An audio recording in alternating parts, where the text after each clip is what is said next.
Ladies and gentlemen, we build on topics, whether conscious or cosmic. It's never nonsense, mega levels or microscopic. It's a Killah Priest project, AD control the rocket. Before we land the plane, many things we engage and explain. The unexplained, without mask. Welcome to the Killah Priest podcast. Killah Priest podcast. Woo! Bwah, bwah, bwah. What up, what up, what up, what up? What's happening? What's cracking? We are live and direct. Y'all already know what's good. I'm your boy AD, holding it down temporarily for Priest before he comes back. He was supposed to be back today, y'all, but you know, Mercury retrograde is in effect. So it totally messed up his flight, yo. He was supposed to come back. He was about to come back. He was getting ready. And I don't know if y'all know about Southwest Airlines, but I guess something had to happen. And he just basically was like, I'm like, yo, how's it going? You on your way back? And he was like, go on Google and look up Southwest Airlines. I'm like, oh, man, I already know. Some Mercury retrograde shit, right? So I looked it up. And I guess there's a bunch of stuff going on with the airports right now, yo. Let me pull it up on screen. Basically,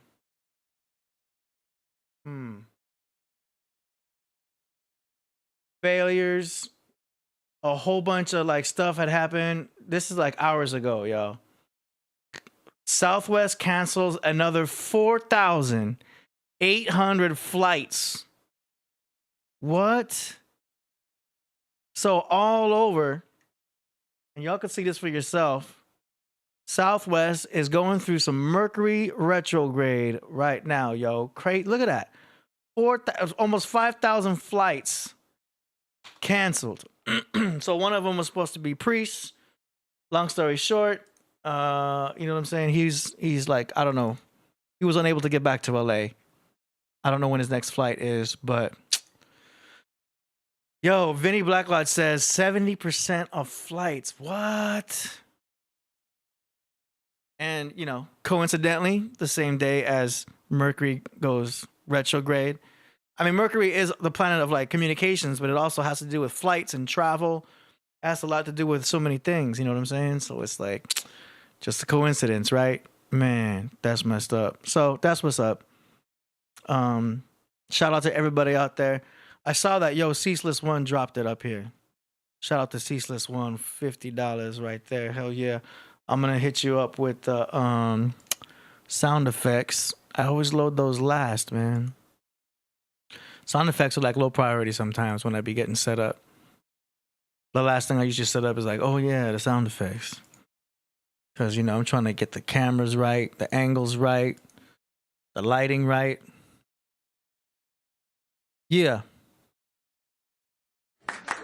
Shout out to Ceaseless One. That's what's up. What is that, a fox? Priest don't like that. Yeah. Zoom in, 80 controls the rockets. Yeah, as of right now, you know what I mean? I'm just trying to hold it all down. So Priest said that he may have a guest that we can bring on today to talk about. I mean, it's going to be an open format, basically, you know. I was hoping he'd be back, but it's all good. We're going to flow with it. Have fun with it. We're still doing song promotion, so if y'all want to submit your track for the song promotion segment, go ahead and do that. The link is in the description. So we're going to do those song promotions tonight. That'll be dope. I got the keyboard on. Maybe we'll play around or something. Maybe we'll make some beats. I don't know. We're going to go with the flow. You don't know. We'll see what's up. Abdul Perez put a bunch of T's up in there. Uh-oh. We got somebody, I believe, joining us right now. Uh-oh. Coming in. Yeah, here he comes. Where's my drum roll at? Listen, man, I got so much. Hold up. There we go. Oh, that was perfect. Yeah, exactly. You hit it right in with the drum roll. Yeah, let me try to get my Let me get this right. I got Your some salt. what's the name? Yeah. Yo, let me tell you. What's good? Man, I'm so mad. Are we live yet? Yeah, we live right now. Oh, the Podcraft is there? Yes, sir. Here, I'll share the screen so you can see the chat room. We are live and direct. And then I'm gonna. Yeah, last time. You see the chat room? Yeah, I see him now. Yeah, peace. Shout out to the whole family. I see you. I'm setting it up so that we can still see you again. Our architects and our oracle, Coach Kadaka. I see you in there, and I see Vinny Black Lodge in the building. I see the craft room. She's a real oracle priest. Yeah, indeed. That was a great show. What Shout out to let me make it bigger so I can see it. I can't see myself right now, but let me make the chat room a little bit bigger so I can shout out a couple more people that's in there. Okay. Well, anyway, shout out to hold up. Yeah, that was a dope episode last time. Hold on, make sure I can see. So last time was a dope episode. Right. I hit her up, Jaleesa, and I apologize for my, what happened to the service. Yeah. It happens. Service was off the hook. Oh, yeah, we got Solomon in the building. Word. Oh, what? Yo. Peace. What's good? What up? Peace, what's up, y'all? How you doing? Yeah. Yo. Good, just chilling, enjoy yourself. Yeah. Can't wait to have both y'all in the studio. Yo, Oh yeah, we'll be back. I'll be there soon. Nice. Just taking a little quick. Yeah, and you We're on a do. vacation right now with the. All right. Yeah. Hey, Solomon does music too, right? Yeah, started right there. Started, yeah. Okay, Yeah, you he do got some good stuff. Yeah. Nice. Yeah, because you Gemini, right? Yeah, I'm a Gemini, yeah. Yeah, you got those. So I feel like it's overcrowded in here. Oh yeah, right. We got Gemini in the building, Gemini energy, man. Yeah, man. Y'all I was got born as a Gemini. lyrical skills, man. They're good writers. They're good with the pen. Yeah, the sound. Yeah. You could think, yeah, Sam. I think people like our voices. Yeah. His voice, huh? Yeah, that's what. You have to say, yeah, his voice is immaculate. Yeah. You know, a lot of things that you say it sticks out because of the voice. Have you guys done what I mean? Have you guys done a collab? Have you guys done a collaboration yet? Yeah. Oh Yeah, man. We on 3 right now. Yeah, we like on 3. I mean, I know about the one that I mixed. I just wanted to see if y'all did one before that. Ooh. Yeah, we got something before that. Yeah. Priest, you gotta show him. You gotta show him the new mix I did for both of you guys. Remember? Well, I tried to play it. Oh, yeah. I mean, did you play it for me? I tried to play it, but there's a lot of stuff that was going on. Yeah. Just try. I'm gonna play it for play you, with man. the headphones, man. It sounds dope. Play with the headphones. Yeah. But hold on. Tell him how you like the first mix of the joint that he did. Oh yeah, it was dope. I like Tethered. Yeah, the tethered, right? Nice. I'm glad you like that, but I updated it. You got to hear the second mix. Yeah. I got some new mastering stuff. I got some new tricks. I got some new tools. Huge difference, yo. Say that. Okay. But yeah, Okay. Priest Yeah, has I'm it. interested in hearing. Yeah. You're gonna send it to me, so I'm gonna listen to it. Nice. I ain't here yet. Nice. Yeah. But peace, y'all. You gonna come back? Yeah. I want to tell them about, just so they know before you go. We had a terrible time at the airport. The airport. Yeah. Crazy. If y'all look on it, yo, we got the whole airport canceled. Yeah, Southwest they violated. Huh? They violated. They waited till we got there. Yeah. And it was like, yo, it's down. So you know what I mean? We was frustrated because we've been gone for at least 2 weeks. And now it looks like we're gonna be gone until they get the airline back up. Yeah, I Googled it. You Googled it, right? I Googled it You like you told me to. We were just talking about it before you guys came on, and Vinny Black Lodge was adding on to it how it's like it's all over. And he says 70% of flights were canceled. They didn't pay for our that's just a real psychic. Yeah, they didn't pay for our hotels or nothing, yo. But I mean they said they're gonna give it back. They're gonna give it to us back though. Yeah. But it was like crazy. I'll never take South by Southwest. I think Knowledge Born is in the building. You want to get in. Right. So it's gonna be really crowded. It's gonna be a lot of Geminis. It's gonna be crowded in the building today. Oh damn. But AD is 2 fish for Pisces and 2 people for Gemini. Gemini? Oh, yeah. So I'm out. Yeah. I'm out pretty crowded. There's 5 of us up in here. Word. Yeah. The lion, the king of the jungle, though. Hey, no doubt, man. Good looking, son. Word, no doubt, man. We So- were just looking at some stuff. Yeah, word. We was just looking at some great lion stuff, man. It was good. Yeah. Energy. Great energy. It was dope. Yo, we got a super chat, Priest. I'll probably never take that airline, huh? I was saying we got a super chat. Let's go. And you can go. And come back. Okay. NGB. NGB Element. She says, peace and love. Be safe. God be with you. Yo, peace. That's Indeed. Yeah. Yo, as we do the traveling and everything, we got the gift to keep performing and keep writing songs. We've been writing every day and exercising. Solomon been getting me on my exercise. Nice. And we should join this time of peace just to keep building. You know what I mean? We was talking about a lot of information out there. And then Solomon gonna join in with that. You know what I mean? Deep stuff, you know. Nice. We were talking about relationships and stuff like that, and it's Wednesdays. Me and AD was initially gonna did you let Knowledge Born in? I mean, it's open to come in right now, so he doesn't have to. Yeah, there's no waiting room. He can just join right now, and he'll pop up on screen. Right. We was talking about relationships and how things go, coincide with each other. Yeah. You know what I'm saying? How to coincide. And it doesn't necessarily have to be a girl. It could be a guy. It could be it doesn't necessarily. It could be your family member, child, anybody coping mechanisms. You know what I mean? So, and during holidays, it bring about a lot. Like I said before, a lot of energy come through. So you got to be on your truth and your square just to know and build on it. Yeah. I'll be right back. Oh yeah, I'll take it. Nice. True that. Yeah. You know, it's relationships are very important around these times. You know what I mean? Yeah. Well, it's cold right now, so girls be wanting to cuddle right now. Oh yeah. It's cuffing season. Yeah, like they want to Netflix and actually chill. Right. You know what I'm saying? My fault, yeah. Cut the file on.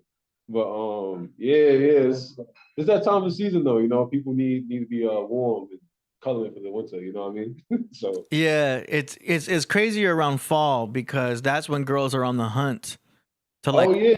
You know what I mean? Because everybody enjoy themselves in the summertime. You know, they need that comfort for the winter. You know what I mean? Going cold and exactly. With the sweaters, all that.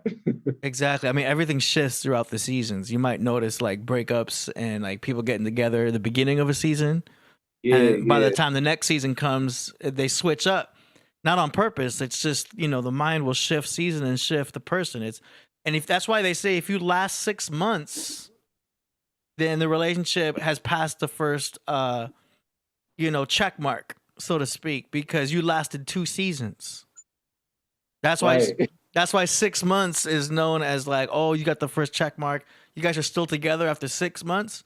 That means you lasted 2 seasons. So if you're able to last 2 seasons, that means it's working out. You know what I'm saying? Yeah, that's true.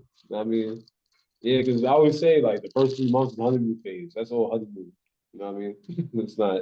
It's not for sure gonna last. You just don't know. Everything's all happy and joyful at that moment. Well, I mean, that's why you also got summer flings. Right. Usually the chick you're messing with on summer fling is not the girl you want to bring home to mom and Christmas. You know what I'm saying? Nah. It's Like, for fun. yeah, that's my summer fling. You know what I'm saying? Yeah, I get you. The wintertime girl's gonna be a whole other girl. Sometimes it depends on the connection, True. If you have a good connection, there's nothing wrong with bringing the significant other, over to Yeah. meet your family and stuff like that. It depends on the connection. Some people connect right away and things just explode. You never know. Yeah, that's true. Some people are just infatuated by that moment, you know what I'm saying, and is in the moment and zone, or you weigh things out. But Yeah. don't stick around too, you know what I'm saying? It's good to have balance and everything. Yeah. I'm gonna share, I'm just coming in and out, just to share a little bit balance into it. You know that. True. Balance Pisces on scales all day. Right. Oh yeah. We all over the place. Well, yeah, quick. Yeah. Quick and swift. My bad. I got that rising in Libra, so I'm always trying to balance something out. You know what I'm saying? Oh, you trying to hide through Libra now, huh? I got to bring it out because I notice it more. Yeah, that's deep. Yeah. I'm noticing the rising. You know what I mean? Like, I used to think the rising was not that significant, but I'm starting to see the rising in people shine more. You know what I'm saying? It's weird. Mm-hmm. Yo, we got another super chat. Going up the cerebellum. Yeah.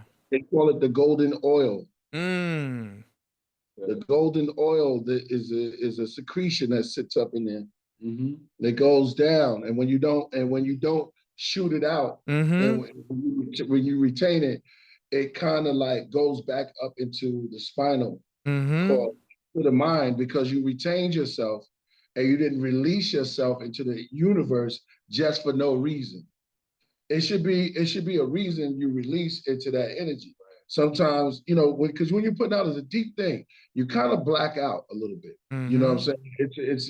It's definitely a mind altering level, because you're dealing with energy, spiritual energy. Right.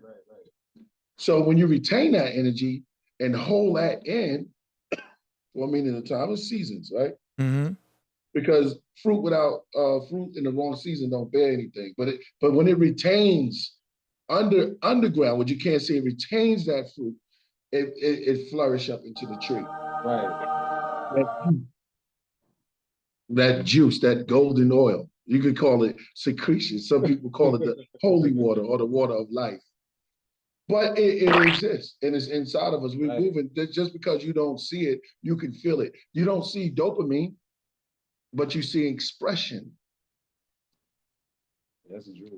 Expression comes out, right? Expression comes out and it moves the face, muscles that you're moving. Because what's happening is neurons are moving and popping off. And this is why we say, when something's good.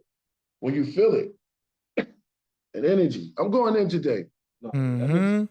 No, that's deep. I don't got my job. I don't got no bomb. It's just straight talking, man. And this is what we have, dialogue. Look at you, got your ether out. Oh, your head, you know what I'm saying? Yes. And you already know you should be in there. Your name alone. I always say, here incites yourself. You know what I mean? That's you. How you weigh yourself is how you describe yourself. You know what I mean? That's you don't let your highest.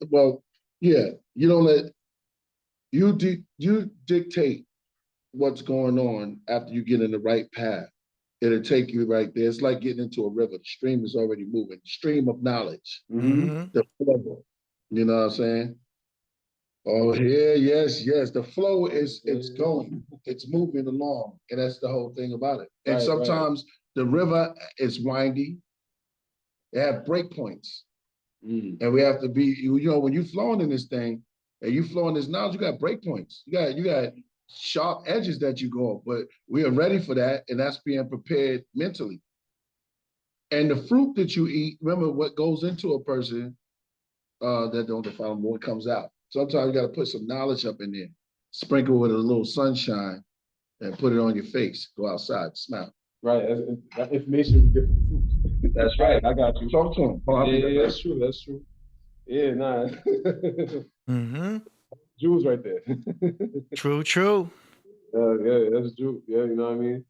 I believe in that, you know what I mean? Like everything you put in your body, everything you put in, that's the information you get from yourself, you know what I mean? Well, from outside world, you know what I mean? So Yeah, I mean, your diet isn't just what you eat; it's what you right. watch, it's what you listen to, Yeah. it's your music and all that. The music is powerful, yo.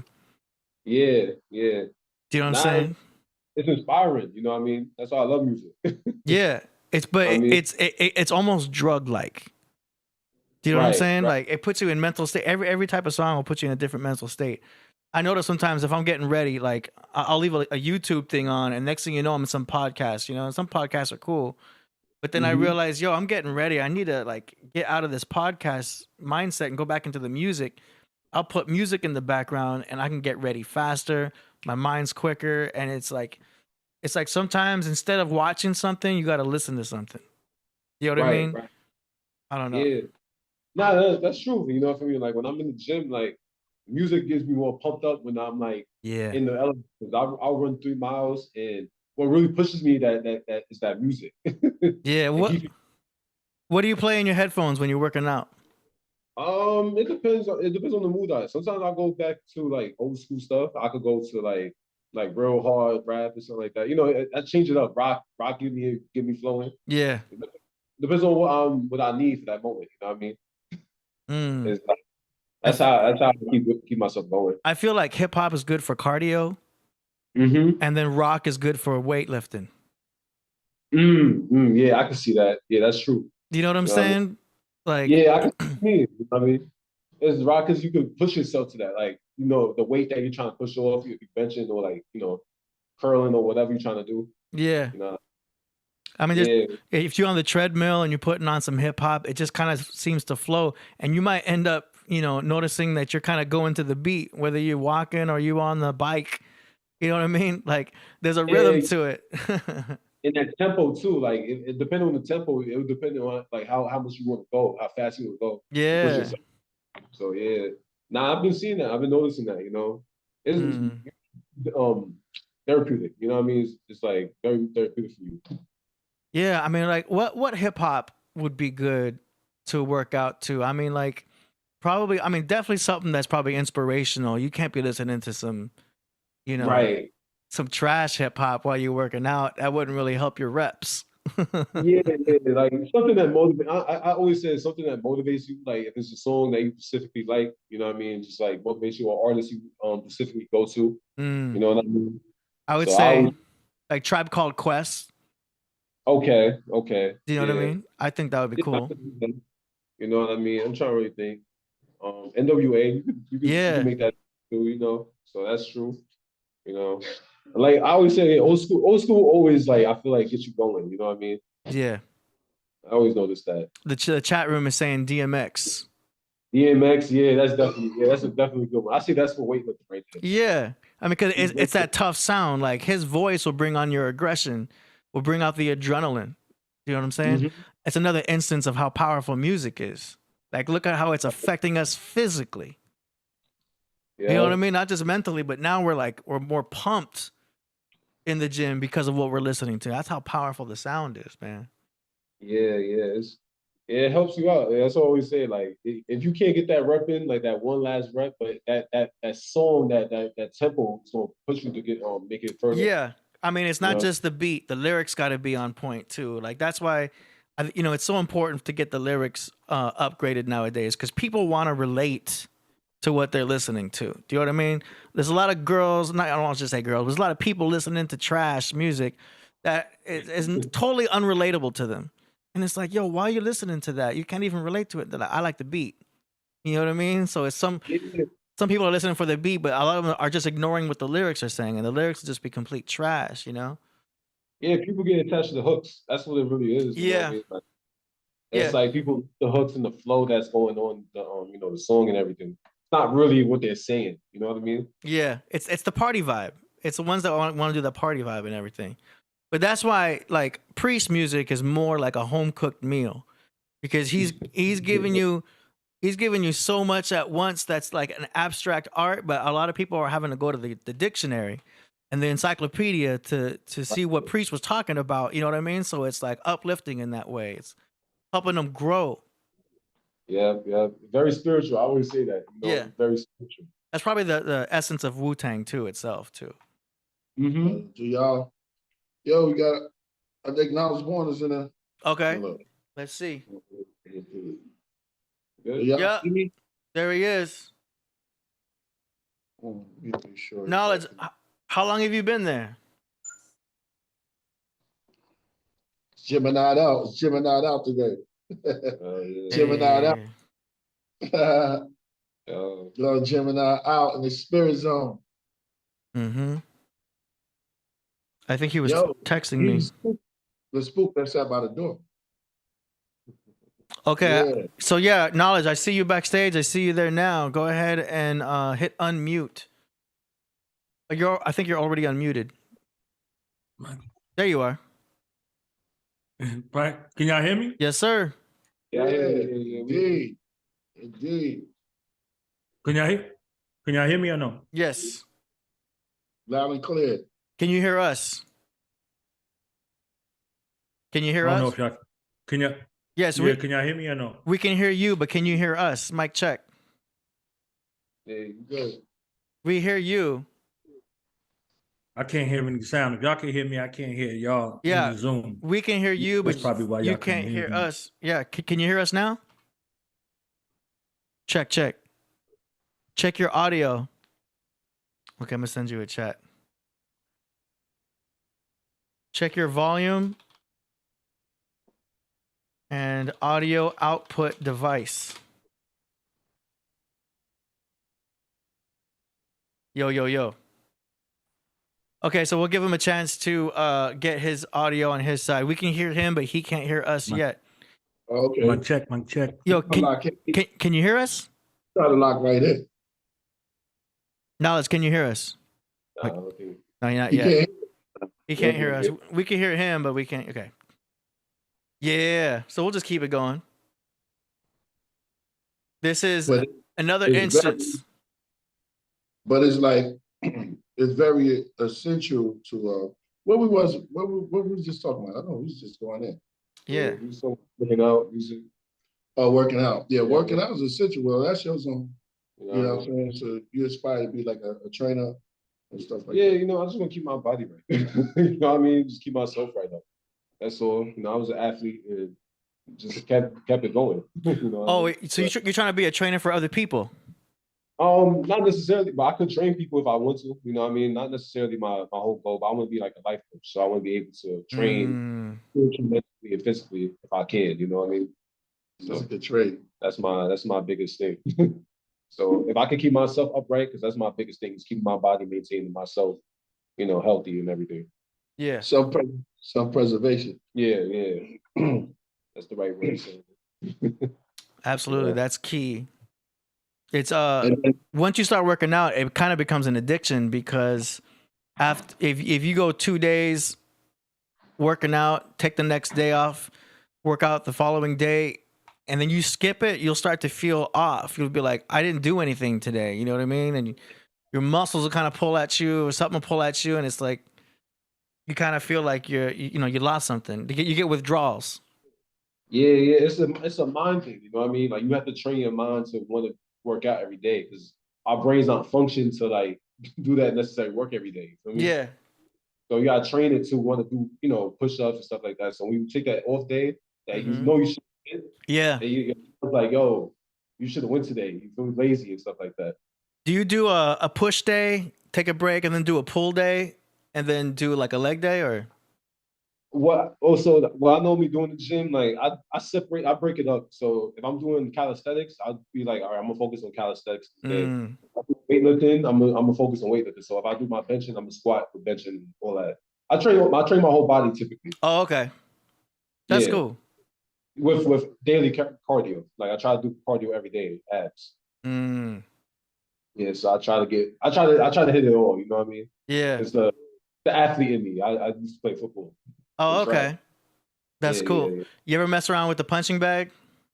Punching bag, yeah. I think that's actually the best thing. Boxing's like the best cardio to me. Yeah, right. It's good for the core, right? Yeah, it's great. Yeah, it's great. So I always say, if you're gonna do that, I would say I would recommend it. You know, I go soft on the bag. If you notice, you ever seen Mayweather on the bag when he's practicing, when he's rehearsing? He's just going really light. He's just barely tapping that bag. You know what I mean? Right. It's interesting seeing like Mayweather warming up because he's just like tap, tap, tap, tap. Yeah, you get rhythm together. You know what I mean? That's cool.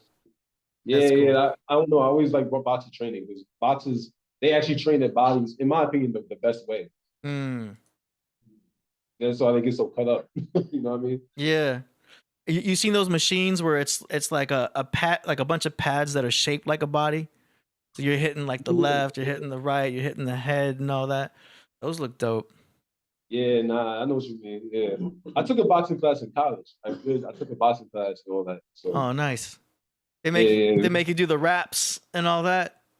Yeah. We did the got the the little bag. You know, we did that one. Oh yeah.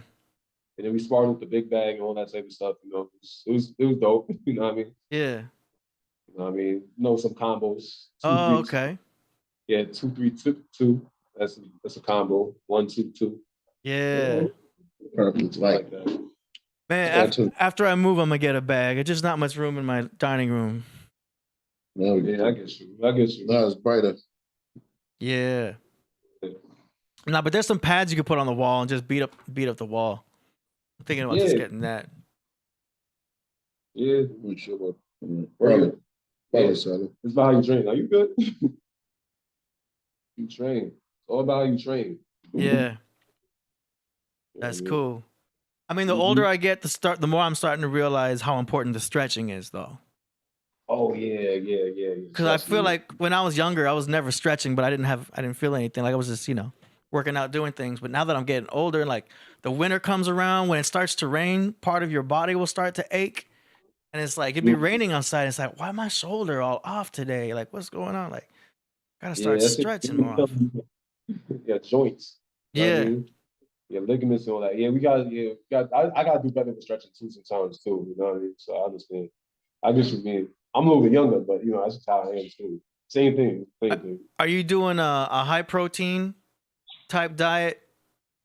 When I was playing football, I did high protein, but I've been sticking off of it. I just been eating regular, try to eat healthy. That's it, really. You know what I mean? Got you. Yep. Nice. What's your favorite veggies? My favorite veggies, man, spinach is probably my favorite. Oh, really? Yeah, spinach. Yeah, cabbage, spinach. Spinach is crazy because you could put a whole batch into a pan. That shit'll shrink down all the way down to like a golf ball. Yeah, that's true. But that's got the magnesium. Oh, spinach like Papa, of course. Yeah. He made Papa bigger. Man. So what's up, Priest? What else is new? Do we have so we're waiting for Knowledge Born. He hit me up. He said he's gonna try to rejoin. Okay. Nah, it's all good. This is a good build. Yeah, we just talking. We just talking.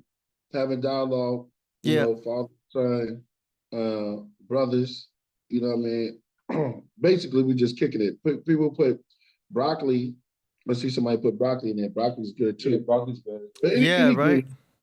Green, any green and certain colors. I always say, if you could just dress up with the color of the vegetable or fruit you eat, you know how you take how you go out and you put on certain matching clothes. If you match the color of the food that you eat, what type of vibration would that energy from that food give you? Yeah. Because if we adorn ourselves to go out, why we can't adorn ourselves to eating right, correctly? They have dinnerware, things of that nature. But that's something to think about. Yeah. I mean, I do be eating a lot of beef and rice bowls. So that, if I cook it hard enough, it's kind of black. That's black and white. I'm wearing black and white right now. It's like the white rice and then the beef right here. Right. Beef and rice. I'm dressed like the food that I eat. That's right. No, you start feeling better. You know what I mean? It'll probably change your thinking because you put some energy towards that. I mean, we're about to leave 2020. We're about to leave 2022. No longer to be 2022 no more. So now it's a time of correct diet, correct thinking, putting positive thoughts out there, and uplifting one another, you know, and just building, making good music, making good food, making good everything. Yeah. Who's popping? I mean, I underestimated the power of potatoes, yo. Really? Yeah, because I was having a lot of beef and rice for a minute, right? You know what I'm saying? And then I was just like, I switched it up to like these red potatoes. You know what I'm saying? Same amount of grams, but way less calories. I started eating potatoes and rice. Yo, I got full way faster off like less calories. I'm like, yo, it's all about potatoes and beef. Yeah, that's that starch. And I don't even need that much. It's like 2 little red potatoes, cut them up, throw them in the pan, cook them up, and then I just add the beef. Boom.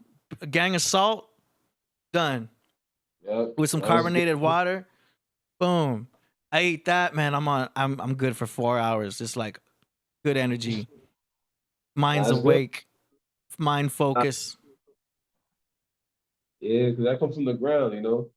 That's natural ability. Yeah, it's the most basic thing is just beef and potatoes. It's starch, you know, rice is, you know, right? Yeah, it's a starch. It got the starch up in it. Yeah. I think rice is good if you're trying to bulk and you need to like get a lot of carbs in. Do you know what I'm saying? Like if I'm chilling at home, I think it's got to be a potato and beef day. But if I'm gonna go out, do some running or do something more, you know, extracurricular, then it would be like rice would be better. You know what I'm saying? Right. But I feel like there's a food for every activity if you know how to do it right. Right. Yeah, exactly. I don't know, man. Sometimes I'll be switching up. I just make sure that I try to get a lot of vegetables in. Whether drinking it, smoothie. I do miss a lot of days, stuff like that. And I try to so I'm about to go back and do my morning lives and my morning bills. It's just that it's been kind of hectic, being that, you know, it's the new year coming in, Christmas is crazy. You know, I sent you that Christmas joint. Oh yeah. It's in the WhatsApp, right? Yeah.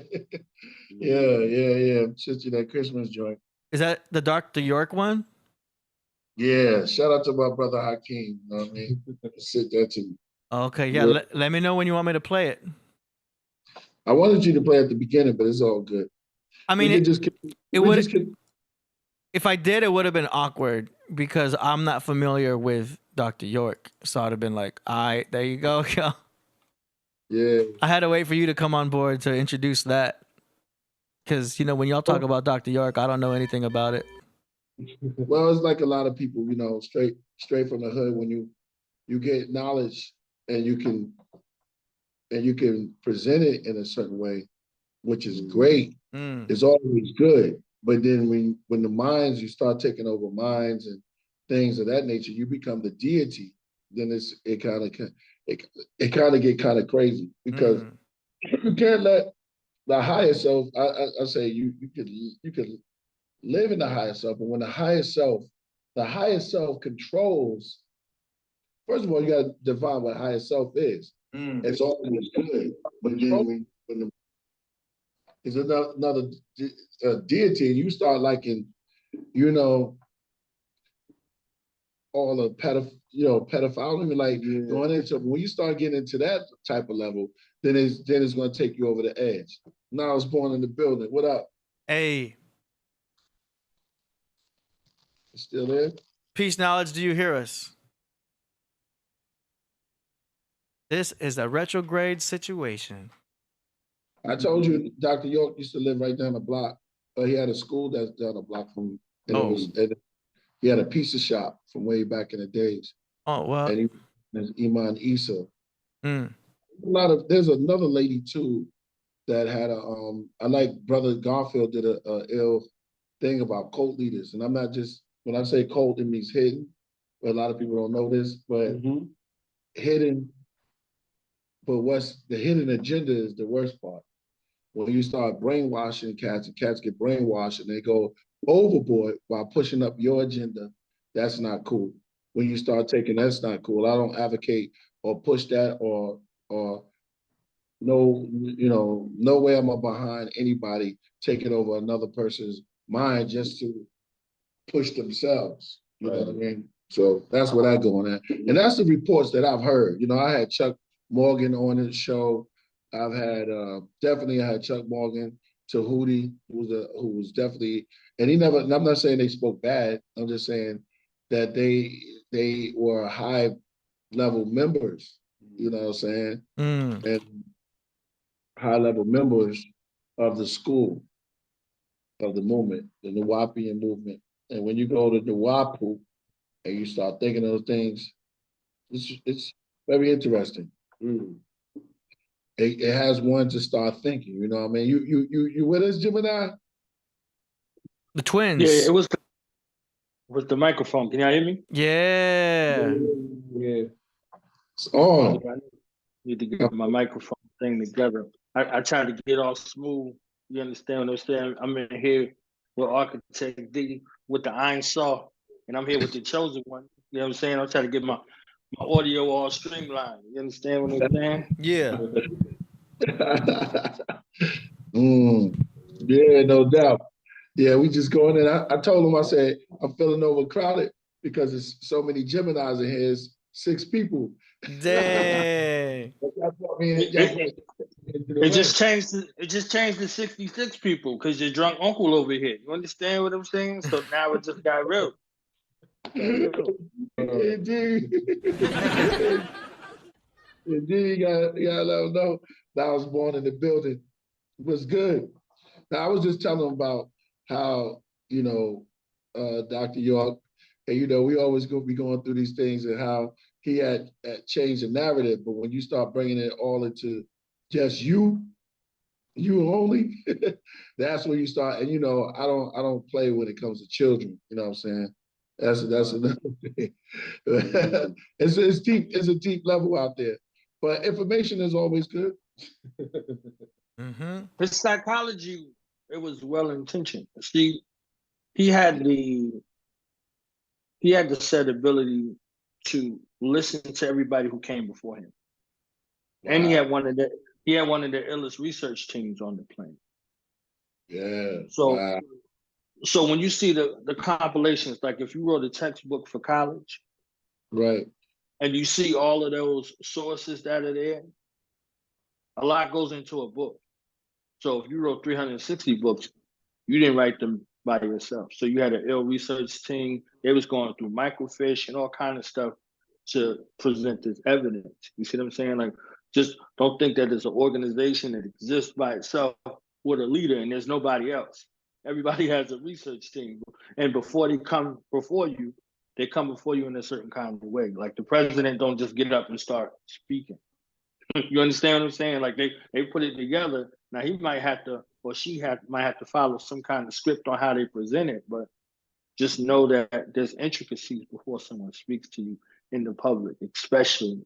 So, in that space over there, in time, he was really looking to do what the Honorable Marcus Mosiah Garvey and some of the leaders did before them, but he did it in a form that kind of got a little skewed along the way.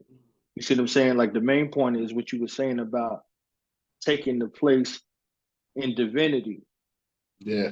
Because absolute power corrupts absolutely. So when you start to become all the personages pictorially, that does something to the psyche. You see what I'm saying? Like you might have had the messenger in your house, but if you looked in the book and the messenger started talking about beings, his pictorial face wasn't the beings. He was talking about the beings.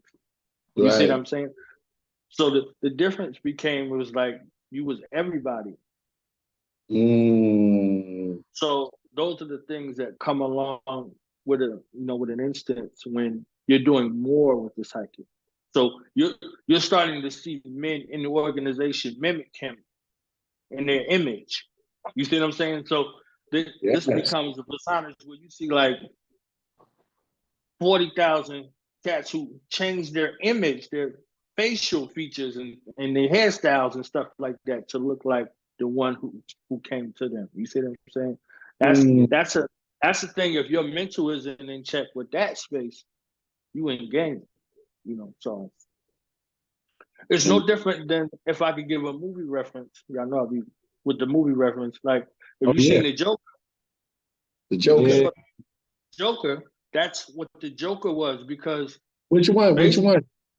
The movie, the new Joker. The new Joker, right? The Joker. Right. They all have a significance. Even if you looked at the Dark Knight to the Joker, like the Joker after Batman Begins, the Joker should have been, I think, just in my mind, even though the movie wasn't there, it should have been next. Because when you kind of place things out of order, you got to go back and look. Because if you're looking at the Dark Knight's inception, the first guy he's talked about is the Joker. So the Joker, his origin story and coming into that kind of space, that's something that's true. So all those personages, they identified with the idea. So the same thing that was said to Batman, or what he was saying to him about a man has to become greater than a man, a principle, an idea. You can't kill an idea. You see what I'm saying? What his father making the statements that he made, if you watch the Joker, he was basically calling those cats like miscreants. Like he called them a joke. You see what I'm saying? Like a clown. So on the train, the train again. On the train, he becomes the Joker on that train, from that train sequence right there. You see what I'm saying? So they're like singing the clown and they're singing and they start beating him up and kicking him and then he kills him on the train. Yeah. So he's no longer afraid to be who he was always striving to be. He just thought he had to be somebody else. So he spent a great deal of his life trying to be someone he was not. So things he was told, connections that he thought that he had.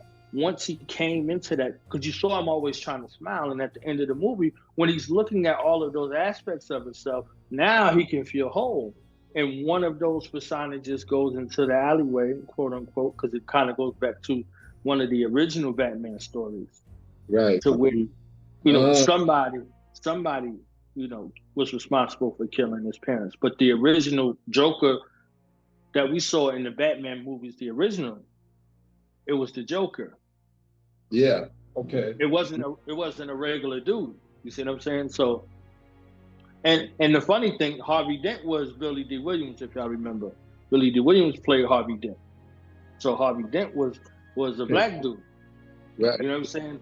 First time we seen him. So yeah, it's just interesting how these personages go and how they begin to multiply. And I also And I also see Batman as a part of the Joker also. Like the one can't exist without the other. The Dark Knight, the Joker being his brother, because they understood each other. Remember, he tried to tell him, "Look, we get each other." You know what I'm saying? We get each other. Right. He was telling them, he was like, he said, don't talk like them. You're not them. Yeah. Because he tried to come in there because I don't know if y'all want to get into that or not. You know what I mean? I don't want to interrupt the flow of the bill, but this is our favorite song. Yeah. This is your favorite relationship. Yeah. Batman Joker was one of my favorites. So I can't down that. Best superhero villain story ever. You know what I mean? So who was the villain? Who's the villain? The villain's Joker. But the mind is what it really is. You know what I mean? They're both depressed characters. Yeah, who did you say that the villain was? The villain's Joker. The villain's Joker. Okay. But they both depressed. How do you prove that he's the villain? Huh? How do you prove that he's the villain? How do I prove that he's the villain? I mean, it's his actions. You know what I mean? You can just tell what he does. What did he do? Chaos. Where did he come from? Where did Joker come from? Yes. When you talking about this origin story, or you talking about just general? Well, just we keep it in the movie. You know what I mean? I want to go through the comics and all that because like 7, 8 different. Yeah, because from what I don't know, like where did him from when he was the Red Hood, and they, that's when Batman first became Batman. That was like he got knocked into the toxic gas and stuff like that. He became Joker. So where was he at, though? Huh? Where was he at? Where was who Joker at? Yeah, wasn't he in the insane asylum? Yeah. Oh yeah. You got to remember, he He did. was in. So he he's- was in the. He was in the insane asylum, right? The Mhm. place for the criminally insane. Mm, That's Arkham. Arkham is his mother's family, Bruce Wayne. mm, So Arkham and the Wayne family is responsible for the corruption and the devastation of Gotham. Okay, I see what you're So, taking. so that connection, it creates a Joker, creates a Riddler, creates a, a Bane, creates all of this. The Right. family, the Bible says sins of the father visit unto the son, to the seventh and 10th generation. So what was the Wayne family doing, and what was the Arkham, family doing in regards to that city? That, you see what I'm saying? And then when his father Thomas is talking, they're asking him about the city. He like, you understand what I'm saying? Like, so there's instances where you left things that go unchecked, where that neglect comes in, and you got to suffer for that. So if I neglect my children and my children grow up to hate me, can I be mad at my children for growing up to hate me? No, I neglected them. I neglected to do what was my role and responsibility, and what was my expectations to them. So we got Nazis, right? The Nazi party created Nazi soldiers from breaking the bond between mother and child. That's where kindergarten comes from. So they wanted to make child soldiers to remain competitive with this race across the world. You see what I'm saying? Like, this was a break that happened. So look at his estranged relationship, just the film I'm talking about with Arthur Fleck and his mother, and the lies that she told him, and what she allowed to happen to him. You see what I'm saying? So you said he's dealing with depression. Like, why is he dealing with depression? Yeah. So with Bruce Wayne, on the other hand, Bruce Wayne got a chance to right the wrongs, and he refused. Right. He lied. Yeah. And he left. You see what I'm saying? Like he went and learned these arts of the ninja. He pledged himself to the society and left the society. Whose hero is that? Is that a hero? Like, is that somebody honorable you want? What you like, yeah, Solomon, I'm gonna come amongst you and learn all your secrets, and then I'm gonna haul ass. Yeah, right. I get you. I hear Right. you. You know what I mean? Right. But he himself as a hero, so I know what you mean. Well, I'm not vilifying anybody. I'm laying it out in an objective space. Right. You see what I'm saying? Because Bruce Wayne was only chosen because he would have been able to atone for the sins of his family's responsibility for the corruption of Gotham. The League of Shadows only existed in places and times where correction had to come in. That was it. It wasn't a personal thing. So he had a personal connection to the city, and they was trying to get him rid of his trauma. Because I heard y'all, speaking about these aspects earlier. They was trying to get him to face his fear and rid him of his trauma. So going into 2023, that's a God year. So this equality year that we've been dealing with, you see what I'm saying, with 222, we're going into a God year. You're going to have to face that trauma and fear. And if you're fake, you're not going to last. You're going to go into the depths of despair. So you're going to go further into your delusion and find yourself in that space. So if you're in the space of imposter syndrome now, it's just going to multiply. So just like when he got hit with that rose, that's the same thing that they used to make the fear gas. You see what I'm saying? With Scarecrow, you see what I'm saying? Hit him with the joint, and he was screaming and crying. He was calling for Alfred like that was his pops. Right. Because his father was taken from him young, so he never aged past the age of his trauma. So that trauma bond that they were showing in regards to, Joker and Batman, this is it. And if you looked at what Bane, because Bane was another instance for me. Bane came because Batman didn't do what he needed to do. So the circumstances created the bane of his existence. That's the one that Batman beat the hell out of Batman too, and broke his back. And broke his back. See, look, when I was talking about practicality and deception are great tools against the uninitiated. So he already knew everywhere that he would go. See, the beautiful thing about Bane was he wasn't grandiose. He didn't care nothing about none of that. Right. He said he only talked about himself in the first person like once or twice in the whole film. He said, "Who are you?" He said, "It doesn't matter who we are. What matters is our plan." So everybody that was with him, like, so even with Bane, even when they showed Bane, I was like, yo, the rawest dude that was in the movie wasn't Bane. The rawest dude in The Dark Knight Rises was the dude that went down with the plane at the beginning. We don't even know his name. That's He's representative of the population that it takes for change to be made. He was committed. He was about to get out he unbuckled the seatbelt and he was like, "No, they expect one of us in the wreckage, brother." He's like, he said, "Have we started the fire?" He was like, "We have, and it rises." He smiled and clicked his seatbelt. He didn't say, "Nah, yo, it wasn't supposed to be me that went down with the plane." He went down with the plane. These is honorable people. You understand? These people who they welcomed him into this society, they was honorable. They didn't have their identity was tied to their purpose. You see what I'm saying? So, go ahead, first time. Nah, I was just saying, it's been a minute since I seen Dark Knight Rises. It's been a minute. So you're refreshing me right now. Yeah, it kind of worked together just in tandem. We facing a new year. Whenever your New Year's, what you identify with, you're going through a calendar year change. So there's some changes that go along with it.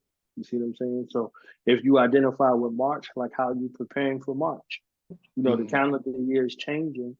And, AD, I heard him at the beginning, Architect D, talking about on the day of retrograde, this is happening. You see what I'm saying? Like, so these things are in synchronicity. You might want to be somewhere, but the grand procession is saying, hey, nah, we good right now. Tides ebb and flow, the rise and fall of your chest, your heartbeat, all of these things are connected, how these are naturally. I was talking about John Wick, but I don't know if y'all really like hip like that. John Wick? Yeah, that's talk that talk. John Wick. Right there. John Wick. If y'all seen part 3, it's called The Parabellum. So the Parabellum, I saw it and I was going through all of the other occult intricacies of the film, but I missed the basic science. Sometimes we can miss the forest for the trees because we be too overly involved in, some of the aspects. So the Parabellum is a trajectory, and it shows the pathway of the bullet, that the bullet doesn't travel in a straight line.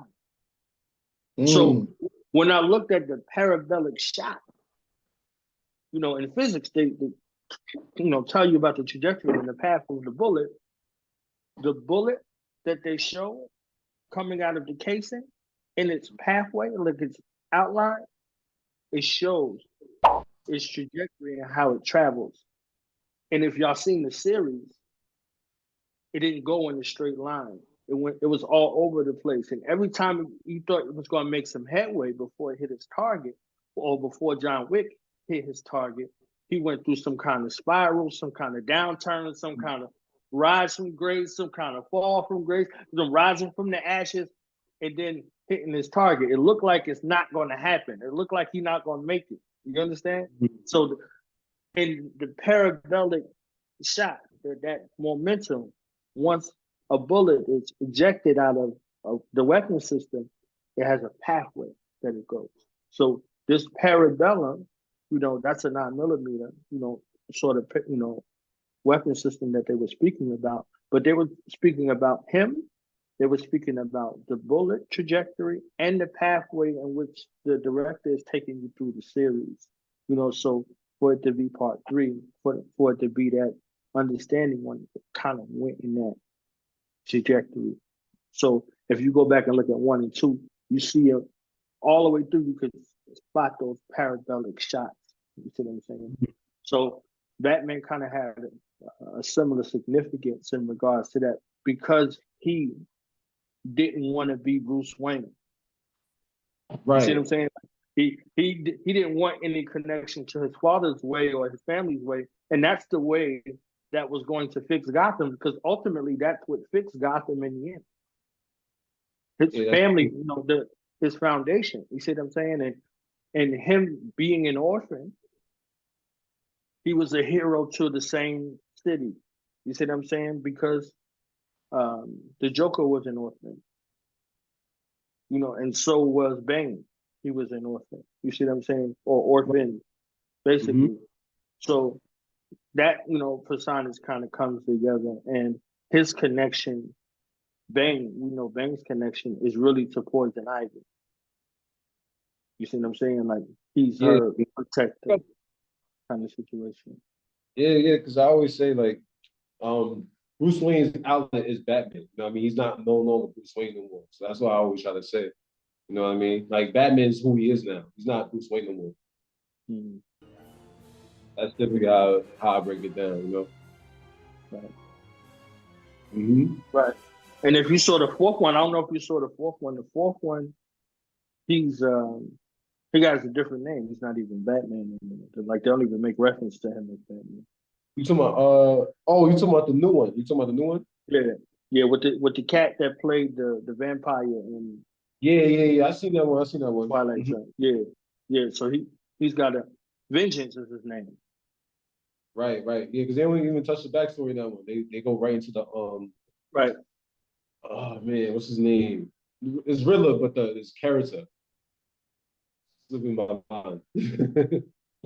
I called him Steve Jobs. I called him Steve Jobs the whole movie. You know what I'm saying? Like, oh, that's funny. Yeah. Oh man. No, Bill Gates. He looked like Bill Gates. I called him Bill Gates the whole thing. Yeah, I was like, who was that first? Actually, Bill Gates. Only for. You know what I mean? But what's the storyline I'm getting to? The storyline. It's Hush. Yeah, they did the Hush storyline with that movie. Yeah, Mm-hmm. It's like a mystery movie. Right. Yeah. Right.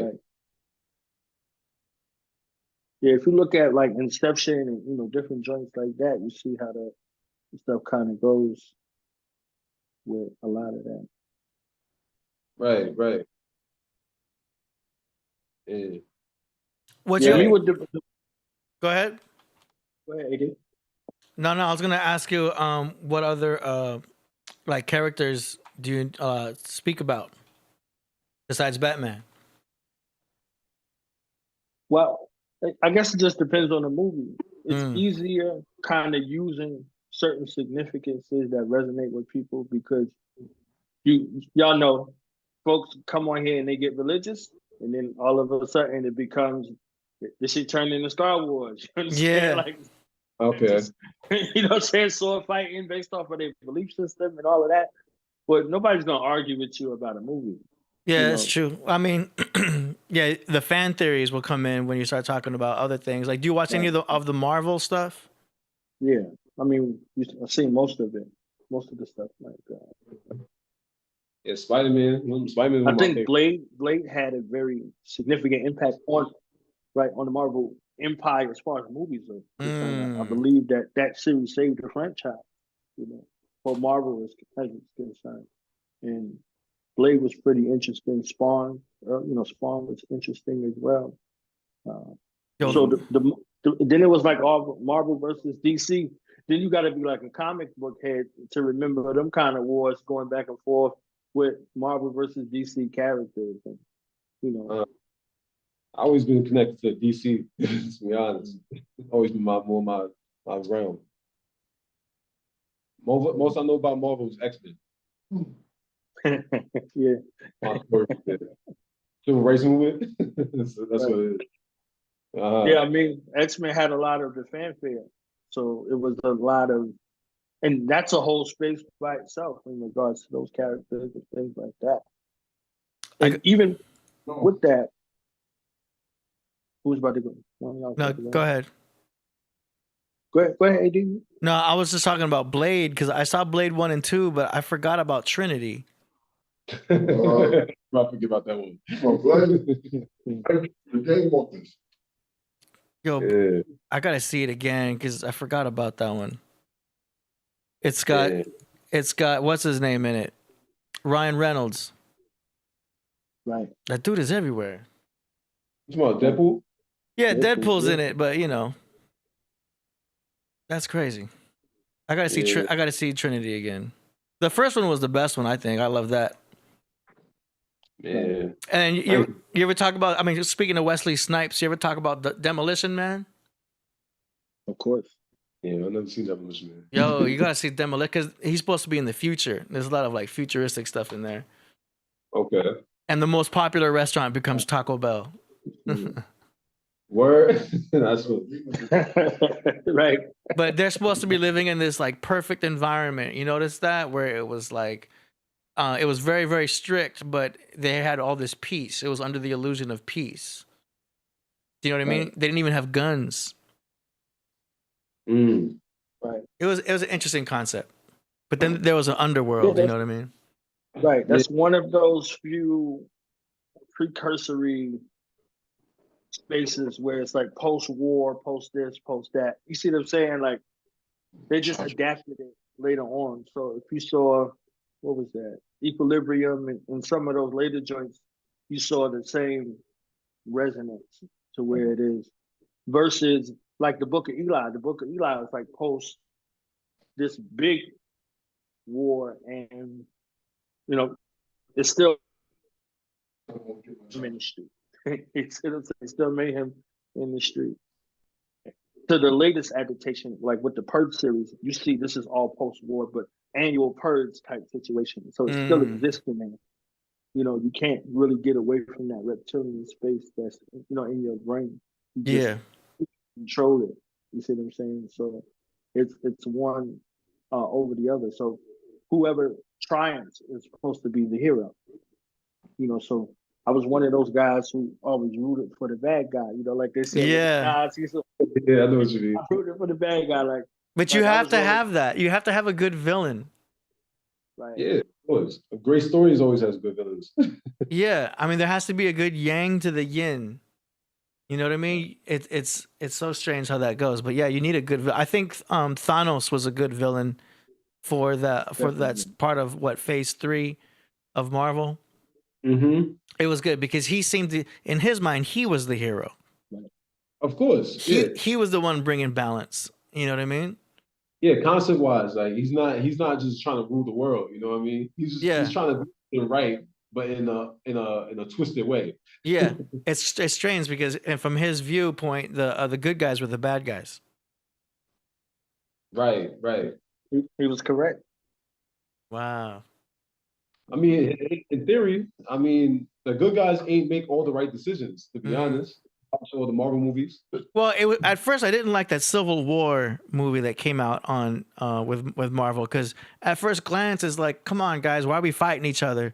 You guys are supposed to be on the same team, but when you pay attention to what's happening, they both have to make a choice to either sign the Accords and become one with the government under their control, or they weren't going to sign the Sokovian Accords, right? And then they would be free agents. But then they would technically be like fugitives, you know? And we see that same type of thing happening nowadays with, you know, more government versus less government. You know, freedom versus more control.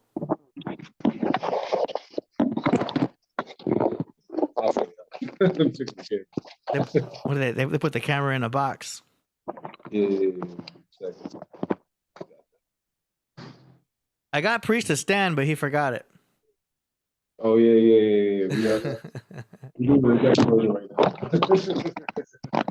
Oh yeah. Hold up. Hey. We're gonna make it happen regardless. You know. Good. That's behind the scenes. That looks better though. That's better. Yeah, this is it, right? Mm-hmm. I can come in. Yeah. Oh, Priest, now you guys look like the Hodge twins. Yeah, Remember the Hodge twins? I remember You got to sit down right now and be like, fuck out the way.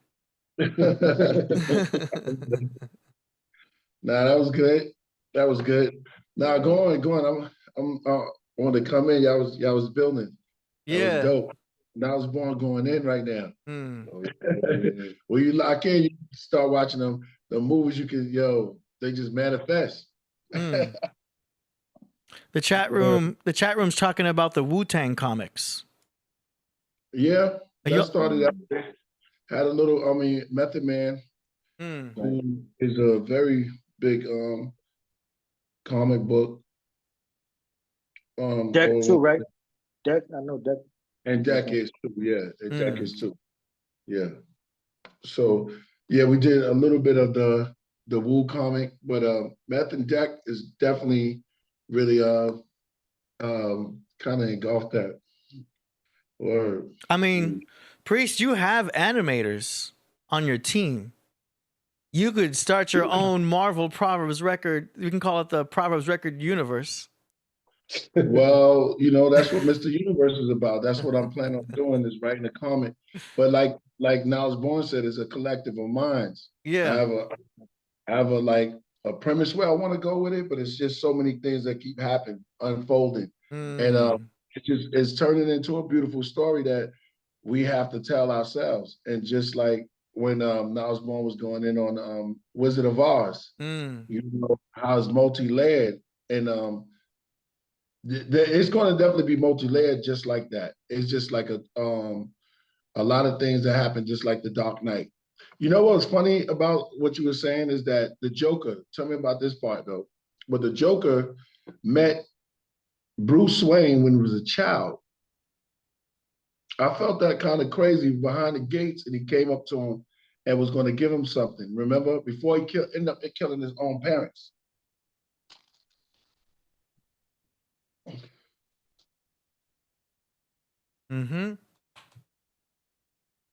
Yeah, that was a deep scene. It was a deep scene.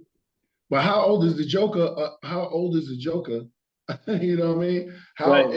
Is the Joker the beginning? Is it start because Batman is dark, and he has a lot of insecurities. It seems like to me that he has like a insecurity about himself, and it's like the Joker is another half of him and it's dark also. It's dealing with ADHD, but it's a part that, because out of all of them, you got the Riddler, but Batman never smiles. It's dark.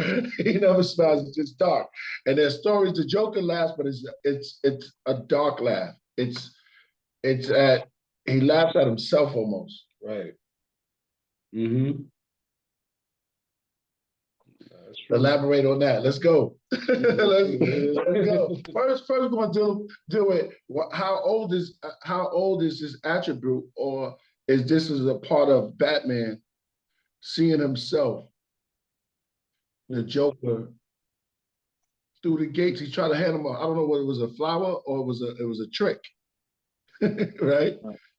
Come here, son. Let me show you a trick. I just want to show you a trick. Right.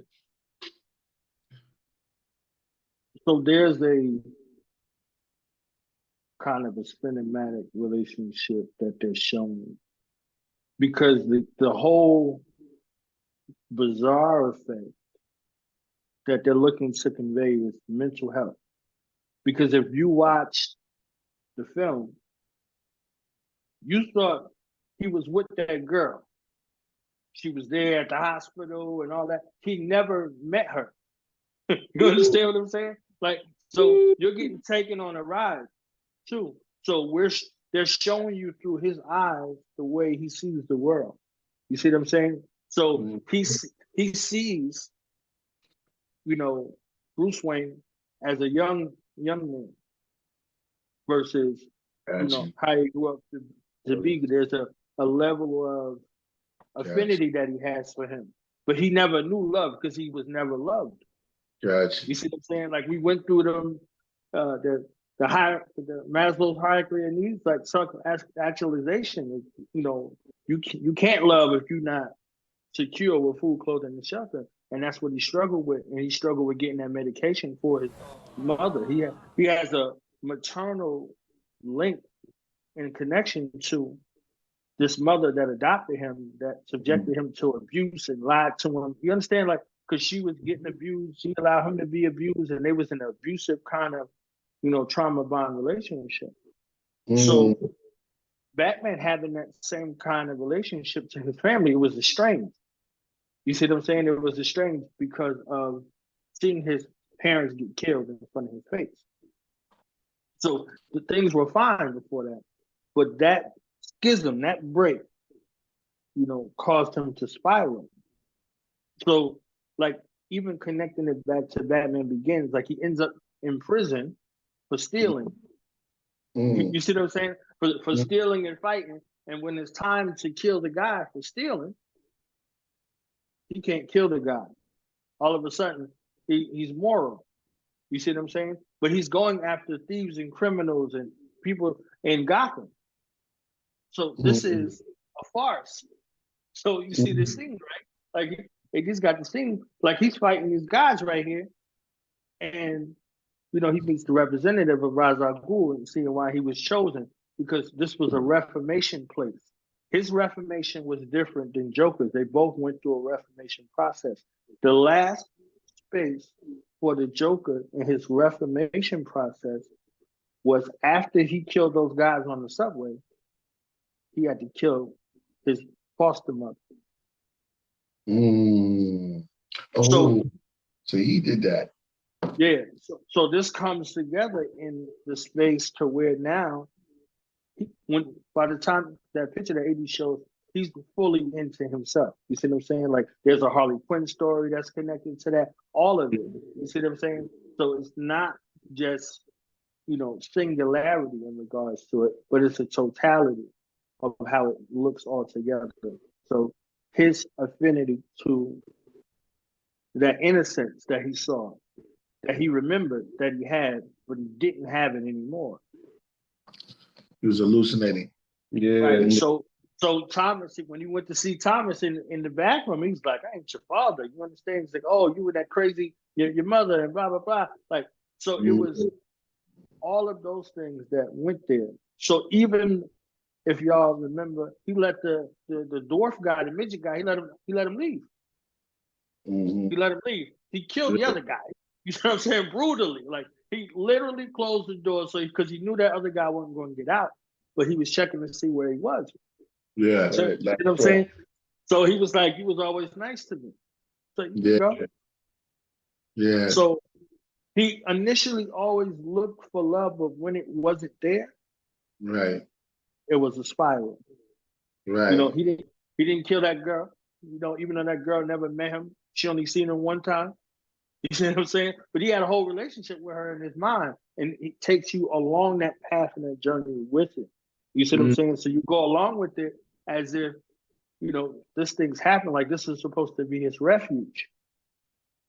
So that wasn't his refuge.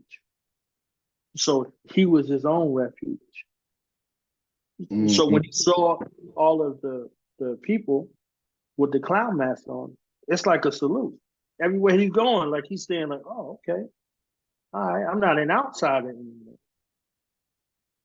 So now it becomes a situation kind of connecting to what AD was speaking about, you know, the choice with the Avengers, you know, either you're going to be free or you're going to be in bond service, so to speak. The city's response to the poor was to call them clowns. And Thomas Wayne, that Wayne family, was the symbol of power and the wealthy and the rich. If y'all remember Bane was taking the rich out of their houses and had them in the streets, and they was holding court in the streets.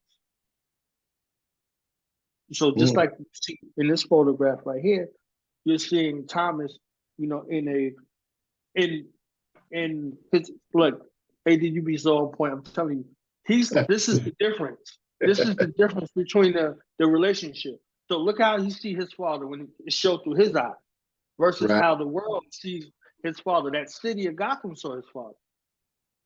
You Right. know, from the overworld to the underworld. And Right. the responsibility of Alfred was like the gatekeeper in between. Like there's a whole story with Alfred that they got out there. You see what I'm saying? Like, you know, Right. who he actually was, but like he was there before the Batman. Like he was the Batman before the Batman. Right. The relationship between Michael Caine and what's my man name right here? The one who played the Batman.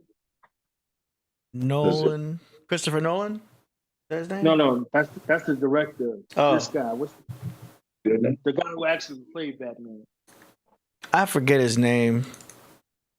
Cause he's Alfred. he's not even my favorite. Anyone? Yeah, no, he killed it with Alfred because Alfred made all of the Christian Bale. There we go. Did Alfred make the suits? And he also didn't he make the suits and he made most of the machines or the belt, the utility belt, and all of that. All the science was made by Alfred, right? The butler. Yeah, they show that. They show him being an engineer, like fixing the stuff. But then in the Batman series, this trilogy, they show Morgan Freeman, you know, Mr. Fox in the background. Yeah, wow. Lucius Fox. Yeah, Lucius Fox. Yeah. So Michael Caine and Christian Bale were in this movie called The Prestige. I think this is the first time that they were together. The Prestige. Yeah. So this is the magician, the sleight of hand. So it's showing that relationship between what we call magic and science. You know, magicians call this a science. This is a science. You see what I'm saying? So practitioners of particular sacred arts and cultures, they call this a science.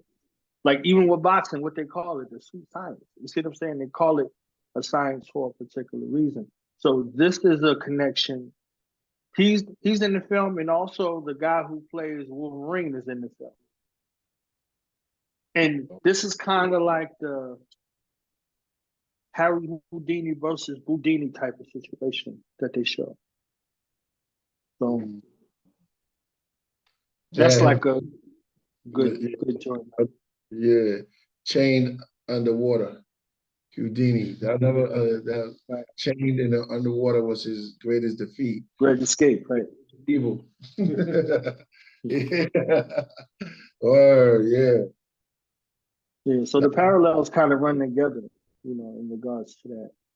Those relationships. Right. So that trauma had his mind in a certain place versus the trauma having his mind in a certain place. So his outlook and his outlook, they both were skewed. And the Joker is the one that recognized it. You see what I'm saying? Like, and the enablers that was in Batman's life allow his trauma to go unchecked. So he dealt with that delusion the whole entire time. So everybody in his life was adding to his trauma. Nobody was looking to break him from it. You know, Lucius Fox told the guy who figured out that he was Batman, was like, oh, so this multi-million-dollar man who's running around as a vigilante Cape Crusader, your solution is to blackmail? Like this is what you're gonna do? You see what I'm saying? Like, so he was really making light of the situation, but he was also, you know, saying in that instance, like, we're all enabling him, from the police chief to all of his trusted advisors and everybody. Like, there's nobody in his life that's helping him to work through the trauma. You see what I'm saying? Because he's not willing to work through it. Yeah, no, that's kind of, I was going to say, that's kind of where like Harley Quinn comes in, and how that storyline gets through. Right. Yeah, because she was his psychologist. What about man had Catwoman too, so you know we could put that together too. Yeah, well then you have his lust and love was love for the Catwoman who came in. They don't talk about so much, and that's another subject. You know, you have Batgirl and Catwoman. And Poison Ivy. And who? Poison Ivy. Poison Ivy is another. Yes, traumatic. All part of the trauma, right? Right. Wow, that's crazy. Because he was in love with He was in love with Catwoman. I remember when Earth Kid, he never really locked her up, but he would talk real smooth to him. Like he knew what Catwoman liked, cat burglar. And that's right. That's a constant all the way through. So that relationship, so similar, Harley Quinn over here, Catwoman over here too. Yeah. Give him a bomb for that. Yeah. Yeah. AD, you never knew all of this, AD? Yeah. It's interesting stuff, man. It's cool. And you watch most of the comics. Yeah. I mean, my favorite Batman was the first one with Tim Burton and Danny Elfman. Because that was like, well, I was really young when that came out. And I love the theatrics of it. And I like that Michael Keaton was Bruce Wayne because, like, he had the eyebrows that looked like a bat a little bit. You know what I mean? He just looked more bat-like. I don't know. I like how he was as my least favorite Batman is George Clooney. Because he's such like a 007 type of dude. You know what I mean? He's so like cavalier. He didn't seem to have the Batman darkness as a persona. I don't know why they casted that George Clooney guy's Batman because he didn't have it. He was more like a playboy, I guess they were more focusing on a Bruce Wayne, but even Bruce Wayne, like Clooney? I didn't like Clooney. Clooney did a worse job. What's the guy's name? Val Kilmer did a decent job. I like Val Kilmer's. I like Val Kilmer's version of a Batman because he was more militant looking and more sturdy and looked like he was more athletic for it. Yeah, Val Kilmer came from Heat though. Y'all remember Heat? Oh, okay. Val Kilmer was in Heat. You know what I'm saying? So he had that rugged, kind of bandana. I also love how Jim Carrey was casted for the Riddler because I don't think anyone could have done such an outlandish version of it's such a perfect casting. It had to be Jim Carrey to be the Riddler. The way he portrayed it. Danny DeVito played the hell out the Penguin. Oh, too. Yeah. He was born for that one. Played the Penguin. Yeah, exactly. Tuxedo. Yeah, who played the Penguin again? Danny DeVito. That was the... Yes. The old one. That's exactly who he is. Yeah. Yeah, he is the Penguin. That's the old one. Yeah. And that's crazy because we was just talking about Batman earlier. Then we was talking about Batman and Superman, and we was talking about Iron Man. And it's funny that, you got the Man of Steel, you got Man of Iron. I mean, you got the Steel Man, Iron Man, and the Batman. And they said, how all of this started over the animal, which is the same thing he represent, which is the bat. You know what I'm saying? Mm-hmm. Cave, you know what I'm saying? Being inside of a cave, coming out at night, and they said this whole pandemic started because of a bat. Yeah, supposedly. Yeah, I mean, well, exactly. No pun intended. Yeah. That's crazy. So we start dealing with the elements. You're dealing with bat, steel, and iron. That's all DC, District of Columbia. That's right. I mean, with the bill. All the Batman movies seem to be happening in fall, from my perspective, and obviously in winter for that one where they had Mr. Freeze. Maybe that was a little bit of winter, but if you look at some of the movies, it's happening in fall. It's happening towards almost like a Halloween type of vibe. It's always a dark skies. You know what I'm saying? You don't really see many Batman movies where it's super sunny and bright outside. You know what I'm saying? Because Gotham's always dark and gloomy. It's like in Seattle or something. Yeah. Definitely. Seattle's 1,000% like that. Right? I'm thinking that. Western Washington. Who worked with the Joker that he always sick on him? They had a crew name. He always go, get him, boys. And then they get whacked by Batman and Robin. Yeah. Right? Go back to the TV show. The TV show was wild. Those were his foot soldiers. The henchman? Yeah, it's henchman. They gotta be. Oh, I think Huh? if y'all remember, Bruce Lee was supposed to fight Robin. Y'all remember that story? Mm-hmm. Yeah, that's before your time. Yeah, He was Kato with the Green Hornet. He was right. Kato, Yeah, and yeah. they had put them on the TV show. He was like, "I'm not fighting Robin." He's like, "I'll kill Robin." Like, you know what I'm saying? Like he straight up told Robin, he's like, "There's no way I'm gonna fight with him." He said, "I'll kill him." He said, "I'll kill him and I'll kill Batman." So they replaced him for the fight scene. They ass on live It's tape. like, yeah, it's like a legacy that follows it. I think Jet Li kind of went under that guy's too for a minute, because the guy Bruce Lee, if y'all remember Into the Dragon, the guy that he actually fought said something to Bruce Lee that he was pissed off about, and they say it took so long to make the movie because it took him like 6 months to calm down. Like they had to get the dude off the island or something because he said he was going to kill him. You know what I'm saying? Like some shit like that. I was like, yeah, it's just interested in the Batman saga. A lot of the other stories that's intertwined. Yeah. So did Halle Berry do a better job as the Catwoman, or Eartha Kitt, or Michelle Pfeiffer? Halle Berry. Yeah, I take it back because Eartha Kitt was the Catwoman. I like Halle Berry because she kind of like, but I don't know, man. That's a hard one. It's definitely between, because, but Halle Berry kind of engulfed the real cat, the way she was moving, a different style. But I think that Eartha Kitt was a cat. You know, she was a cat. What the way she rolled her tongue like Batman, like the purring. Right.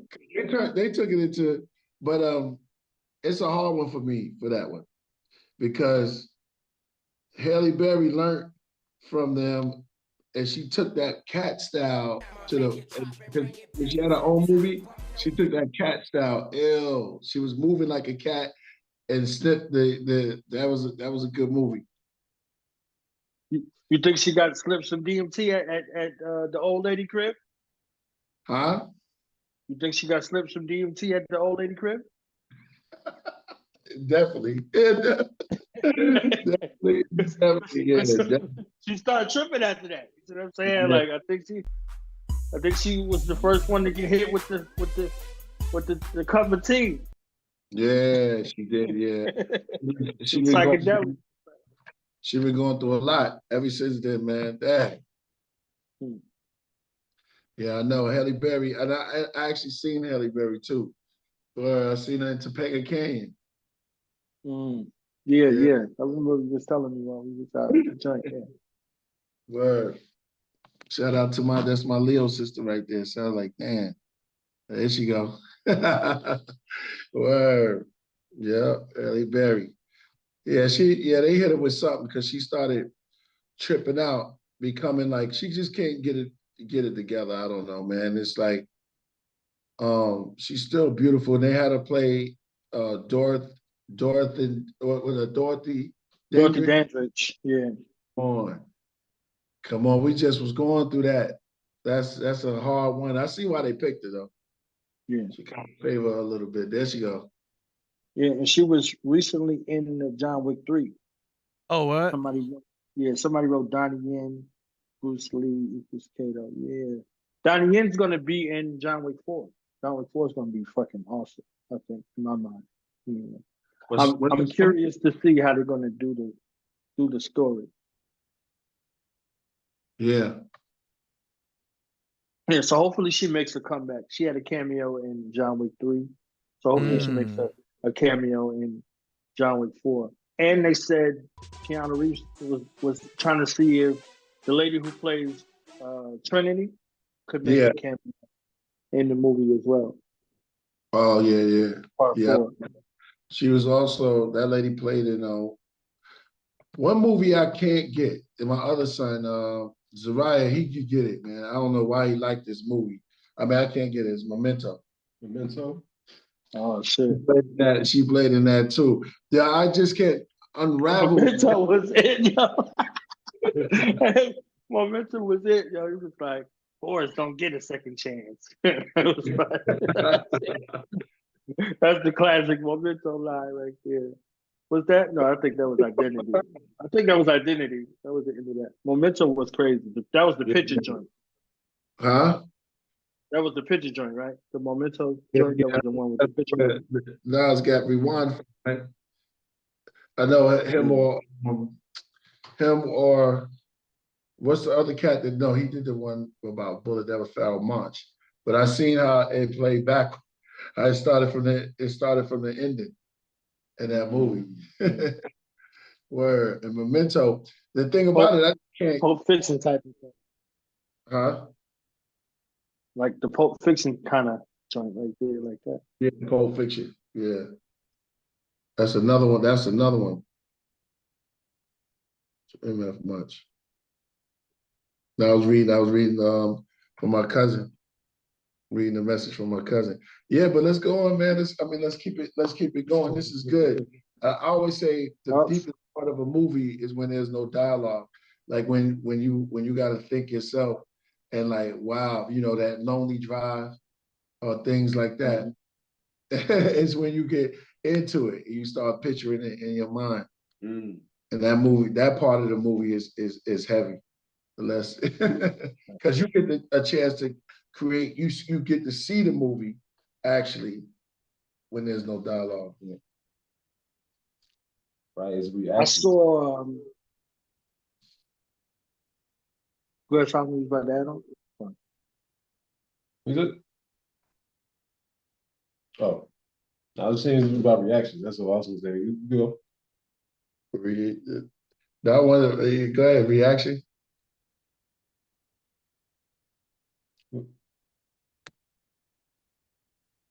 Yeah, see, like I said, dialogue. I think we dialogue at that moment. No, it'd be like that. Sometimes it'd be like that. It'd be like the energy be so heavy, especially you got a brother like Now Is Born who's a beautiful orator, yo. The way you break stuff down is just like slices of jewels. The way you do it is beautiful, you know what I mean? It's a jewel. And having this opportunity, sometimes we get frozen in the time and we just keep it up, getting downloads and getting those downloads now and those bills because we get to see everything. And when we have cats like this in this moment, and there's always moments like this, we absorb. So sometimes it freezes in time, but when that thorns start to come out, then we can intervene. But it's a beautiful thing. Now this is the good news. They're calling you Ghost Dog. They calling you Ghost Dog. I told you Forrest Whitaker owe you a check for stealing the style. I told you that. Yeah, man. That's hard. I told that story, man. Man, he had you walk and everything, yo. He had you walk and everything. I was like, man, stop playing, yo. Yeah. But that's why, for me, like, I'll be on some other shit like that. I was like, okay, this personage right here. That's why I asked you like so deeply, like why he's putting your joint in there. You see what I'm saying? I'm like, this is what I'm hearing because I'm like, what is this? And then he put it on. Then it's like, you understand? At the beginning of the joint, man. I'm like, yo, this is from then to now, he went all the way in. I was like, but he chose that him and Jarmus. So I was like, okay, they really love that song. So I was like, that it fit so well for that. For that part. He owe you a check, man. That's all I'm saying. He owe me for that persona. that energy right there. Or, yeah. Yo, what's up? Anybody got any questions? It gave it like a whole nother. Well, I went into that whole breakdown before, but it gave the sights and the sounds of New York. It became a theme. Like it went out of the mystic space. You see what I'm saying? Like it went out of the mystic space, but it created its own urban mystic space at the same time. You see what I'm saying? Like that's a proper score. We talk about no dialogue, but then like the kind of music that's in the background. They got symphonic. So it's a gentle mood on the inside. And if you've never seen a film before, you don't know what's about to take place. So you on this car ride, you don't know what's about to happen for the first time. Like, so you see the joints or whatever. You know what I mean? Like, like the guy was trying to explain the film to me, like, so zen. I was like, nah, he just stole a car. Like, it's all good. Like, he went, he stole a car. You know what I'm saying? Like, nah, like. So I'm like, but he put it there in a way where everything was principled and how he was moving, and because he followed that code, that was a code. But he was going to go do what he was supposed to do. You see what I'm saying? So that mood in between, and each car ride, like you were saying about the car ride, each car ride was different. You see what I'm saying? When he was scattered a little bit, you heard that jazz blaring kind of crazy. You see what I'm saying? Like right here, when he's off point, you see these other things. Like he's all over the place with it kind of in his mind, but he still keeps it together in a way. You see what I'm saying? So it's from one way to another. Like he went into the alleyway and robbed the dude and the chick. You see what I'm saying? Like he had the olive music playing, so it sounded like it's calm. He hop out in this fresh suit. You know what I'm saying? Like and then he go into the joint. Like he go do what he got to do. He looks, that's what I captured the moment. Disalarming. So the music that's there, but for the most part, it's still like that Eastern philosophy kind of tone that's in the background for most of the film, especially with relations to the birds. You know what I'm saying? He had a shrine. He was still doing and keeping, the ancient custom ways. And the interesting dichotomy is he's like a priest in, African spiritual tradition. So to see him even do, the Eastern philosophy kind of situation was, kind of bringing the two worlds together. Sword. Yeah, indeed, the sword. I know. They kind of captured because Jim Jarmusch, he loved that song so much. He said, yo, and that wasn't even RZA called on it afterwards, but Jim Jarmusch was like, yo, this song fits this movie perfectly. So I was just like, yo, man, that's a good thing. And him being for that part, because I didn't even know, I didn't see that until the viewing, you know what I mean? So we went to the premiere. And that's what, before I had walked out, I was like, yo, man, come on, we've been saying all of that together. But that part I didn't get to see. I was like, man, they captured the moment very beautiful. Yeah, it was very appreciated that they caught it that way. Jim Jarmusch, shout out to Jim Jarmusch, man. We got more. He should get some of Mother on there. You know what I mean? Right. For the new stuff that we're doing, I got this song called Cloudy. I got this song with featuring Solid. You on there? Oh yeah.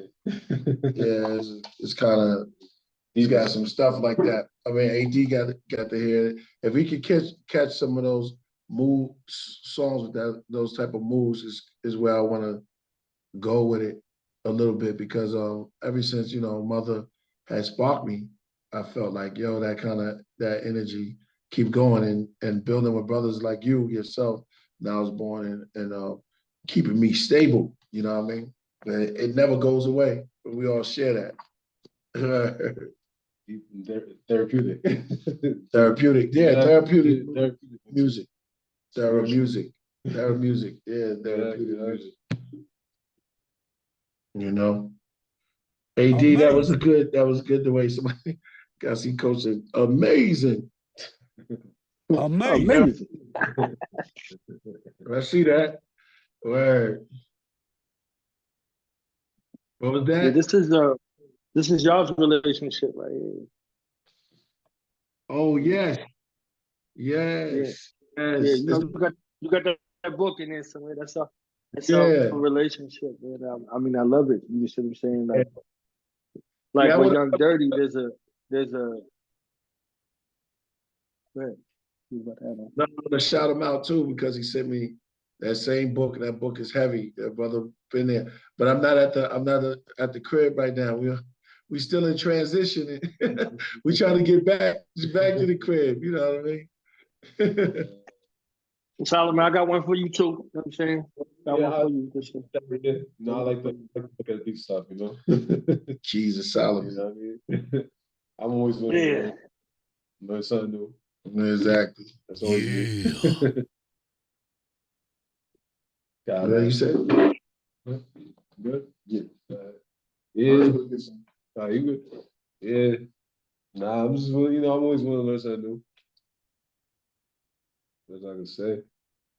Yeah. The book is about. So you a May Gemini or a June Gemini?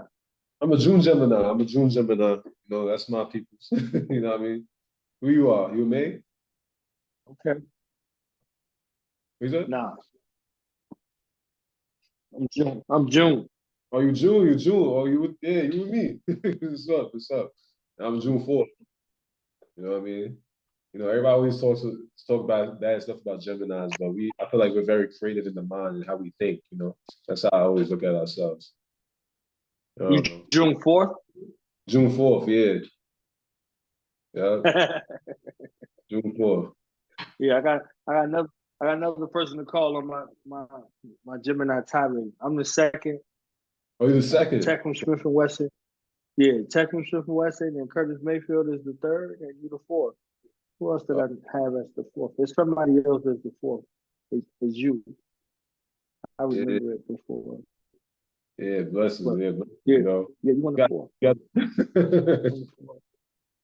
You know, nah, but yeah, people always talk about bad stuff about Gemini. I never understood it. You know what I mean? But you know, you gotta love it. You know, I think we're great people. The beautiful thing about us is we give you who you are. If you don't like who you are, then change who you are. Because if we're around you, we're going to show you who you are. Right. That's it. We're still going to be us. Of course. But we're going to show you you. You see what I'm saying? Like, so there's some aspects to you, and we'll see aspects of ourselves in you. And these are the things that we begin to mimic. So it's like the duality. But it's really a duality that comes from the similarity. So yeah. Right. No, I can see that. You know what I mean? It's crazy because you know they say we got two people in us, so they think we two-faced it and stuff like that. That's what you always hear the negative sides about us. I mean, there's two, but there isn't necessarily going to be like two-faced. Doesn't mean that there's one good and one bad. It just means that there's two. But there might always be where part of you won't agree with the other part of you. Do you know what I'm saying? You might have a feeling in one moment and then switch it. You know what I mean? Like, never mind, we're going this other direction. You know what I mean? You could flip it. Somebody wrote, they May 31st. Do we got beef now? I mean, I think Remy Ma's 31st of May also. Tupac and Biggie, both Gemini. Yeah, that's both Gemini too. Well, Biggie starts off Gemini. He's the 21st. Him and Havoc. So, like, if you go through the whole season, like, when I see it come around, understand I'll be connecting the dots up. I got somebody every day. So, yeah, it's interesting. You know, Sunshine Anderson is over there. Heavy D, Allen Iverson. The list is going on and on. Prince, Louis Gossett Jr., Lauryn Hill. You know, it must be the dynamics that go through. Kanye West, Ice Cube, Kendrick. Yeah, Ice Cube. Yeah, Kendrick, Crazy Bone. Andre Crazy Bone and Flesh. Yeah. Flesh and Crazy Bone. And look. Andre 3000. reading the list. I got the list right here. Reading from my reading from my DNA. Hey. That's our people. Yeah, man. For real. Miles Davis. You know what I'm saying? Like, look, don't get me in the Gemini bag. Start talking about I make everybody else feel comfortable about their season. You know, they folk.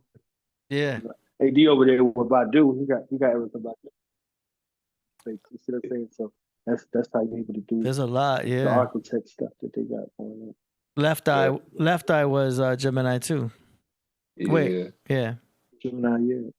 She was very outspoken herself. Patty LaBelle. Mm. I think Gladys Knight also. Denise Williams. Beyonce's twin children. They're Geminis as well. Gemini. Twins too. Crazy. Yeah. I got cousins too. They twins too. It's crazy. Yeah. It's wild. Yeah. Be Real. We trying to get Be Real on the show. Wasn't he here before? Priest was on his show. You already had? But we haven't had Be Real on pre-show yet. Okay. Yeah. Daz Dillinger. Okay. Yeah, Daz, of course. Master Ace said he's coming. He's coming in February. So he said he's down to come. He just wanted to be closer to a new album. His new album is coming out in February. So he wants to come on closer to that. So yeah, we'll get Master Ace on him. That's what he told me. Nice. Very cool. And you know, Sage the Gemini had to put Gemini in his name. You know what I'm saying? He's already proud of being Gemini. He's like, yo, I'm Sage the Gemini. I want it to be on everything that I produce. Yo, we have to wear them on our sleeves. I think that's what we got on that. We got on that. Yeah, Sean Price's wife, her birthday's the same day as mine. She's on the 2nd. You see what I'm saying? Bernadette Price. So, you know, we even got the Price legacy in the family. Okay. Well, the Geminis rule the arms. And y'all rule the arms, so y'all got hands. If you have to use your hands, the Geminis will come in boxing. Oh yeah. Yeah, because that's your part. You're the twins, the lungs. You giving out our trade secrets. Yeah, man. You giving out the trade secrets. But it's not just the arms; it's the lungs too. That's why y'all ready to breathe and speak. Like, you know what I mean? Y'all got all the energy to communicate. Y'all are the messengers of the Zodiac. Y'all bring the message. Oh yeah, like that. That's a good way of thinking about it. And you got, that's what she said. The Father, Son, Holy Spirit is Aries, Taurus, Gemini. So Gemini is the Holy Spirit because it's the breath, it's the air, it's an air sign. Right. Yeah. Do you know what I'm saying? So that's why a lot of Gemini sometimes they'll become very spiritual. You know what I mean? Many of them will talk spirituality, end up talking about God or whatever path they're on. They can get very spiritual because they represent the Holy Spirit. So it's interesting to see them become spiritual. Many Geminis you'll see. Yeah. Now I see that a lot in myself. Yeah. So I agree with that. You know what I mean? That's good. Skip me. My twins is atheists. Hey, but if you're passionate about that though, that's what makes it interesting. You know what I'm saying? Because y'all are all about knowledge. So you'll explore the depths of all types of knowledge, whether it is atheism or spirituality. Yeah, I could deal with that. I could deal with that. Like being a student in life.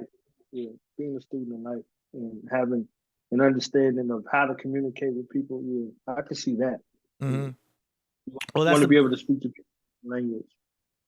Yeah, that's the benefit of y'all being Geminis is because there's two of you, you guys are able to absorb knowledge like a sponge. So it's like Johnny Five. It's just input. Everything you do is just, you learn, and y'all end up becoming some geniuses. You know what I'm saying? It's like we very observant. Like we sharp. I guess that's what we do. Yeah, because goddamn, you know, one or the other. Gemini, genius or a goddamn fool. I mean, it's intellect. Y'all are really attracted to the intellect. That's why y'all will get bored pretty easily if you ain't around intellect happening. Especially sometimes the females, you know what I mean? Like if you with some girls and they're not mentally stimulating you, if they're not able to communicate at the Gemini rate that you all spitting at, y'all can get bored real quick. You know what I'm saying? I agree with that. That's you know what I'm saying? Yeah. Yeah, you can see that. Yeah, that's why you'll match pretty good with Leos, but you'll also match pretty good with Sagittariuses. Yeah, they do say that. I noticed that with Aries too. Aries too. Yeah, they can keep up with you because the Aries rule the head, so they're all about knowledge too. So y'all can go back and forth. Mm-hmm. with the Aries a lot and the Sagittarius, basically all the fire signs. Yeah, right. Geminis can keep up with. Something to that. We blow out the breeze, something like that. Yeah. Now, Something to that. if y'all collaborate with a Libra, the artistic, poetic Libra, y'all are already spitting words. So it'd be good to team up with a Libra and do like a collaboration, because y'all know that, because you'll both be air signs, and Libras are very lyrical. That's where you get the word library or liberal. It's the Libra. They're very all about writing poetry. You know what I'm saying? Where you guys will come in with a lot more message and a lot more words. The Libras will come in and make it very poetic, like Lil Wayne. You know what I'm saying? Okay. It's interesting. But yeah. Zodiac. They said what's this song that Q, what Common said the Q, that was the bitch in you. That was that joint. Well, Yeah, I see somebody asked that question in the chat. Mm. You know, what? there was a diss track. Okay. Yeah, Cube and Common had went back and forth. Hybrid Cipher says Hybrid Cipher says Geminis can have like a million different thoughts at once. Mark Aragon says Gemini females will worship a man at night and throw him off a bridge the next day. the same night, Mark. The same night. Same night. Oh man, that makes me think of about a couple of Gemini girls I know. You know, There's some Gemini females be banging sometimes, though, man. there's a little emotion in it. I mean, a little more emotion than Gemini women. Man, Gemini girls can be wild. Trust me. Yeah. I guess I saved them chronicles for the Patreon. The kick after dark. Yo, for real. Oh, man. No, that's true. Right? Gemini women, man. It's like you mess with one, there's 4 of us in it. You know what I mean? Yeah. I mean, I forgive them because I understand them so well. If they in a bad mood one day, I'll be like, I should be all right tomorrow. And then next thing you know, they hit you up tomorrow. Like, sorry, I wasn't in the mood yesterday. I'd be like, I know. It's like a bipolar almost. Almost. Hey, it's all good though. Yeah, it's all love. You know, that's who we are. So they naturally intuitive, so they feel you and feel them. Right. So they take all of that together and then look to be fair to all of those polarities that they intake. You know, all so you might got 12 different energies that you wrestling with. You want to give them all some kind of credence, and you know you're supposed to be able to let them sit in that and come out of that. But you get caught up in that backlash or something serious. True. True. Man. Yeah. But right now we're in Capricorn season, so it's easy to like look around at all the birthdays that are happening and see the similarities of those people having birthdays. Like that's one way to like start learning some astrology, is that start paying attention to the birthdays that are happening. You know what I mean? And like, okay, it's Joe Blow's birthday, and it's you know, this person's birthday also. Oh, they're kind of alike now. I can see the similarities. You know what I mean? You start to intuitively see the connection happening. Yeah, you can see that with people. Yeah, I agree with that. You know, see that with people. Something to that. There's something. Oh, they put Angelina Jolie over there on the same day as you. Oh wow, June 4th. Oh really? What? Yeah. Yeah. I guess we got. That's one of those Gemini girls. Yeah, that's it. Yeah. Man. Yeah. So, memorable moments for 2022, whether it's show wise or just life wise. What y'all got? I know y'all got something fly. You said what? I said memorable moments of 2022. This the last Podcraft of 2022 memorable moments for Right. you, whether it's life or show, whatever y'all want to share. I mean, for me, it was the trailer because that took me a couple of months to put together. So that was my moment of looking back and putting everything all into some kind of a feature. And working on that was my whole highlight because that really brought a lot of value to the show. And it was great to look back. Okay. That's dope. That's dope. I say mine was, moving out to Cali so I could be in a creative space because I feel that was a big move for myself. That's the most memorable moment I could say for me. Need some So shade. the shift from the East Coast to the West Coast? Yeah, the shift from the East Coast to the West Coast, you know what I mean? Like I feel like I was stuck in my mind and I feel like I had to get some free space and so I needed a change, So you were in New York before? Yeah, I was in New York for after I graduated college, I was in New York. I was in New York with my so, wow. Yeah. So now you're in Cali. Yeah. Now I'm officially in Cali now, work on my music and work on like my own passions in life and stuff like that and chase what I want, So you went from good pizza to good burgers. Yeah. I miss the pizza though. I won't lie. Oh man, I heard it's so bomb out there. California, man. Yeah, they stick to The the water. burger. The water too dirty not to have good pizza. Yeah, You know what I'm saying? it's all about the water. Yeah, Cali sticks to the burgers and Mexican food. That's what all guys. That's true. Yeah, you got the pizza and Caribbean food. That's how I look at it. So but yeah, I say that's the most memorable moment. You know what I mean? Like it's a big change for me.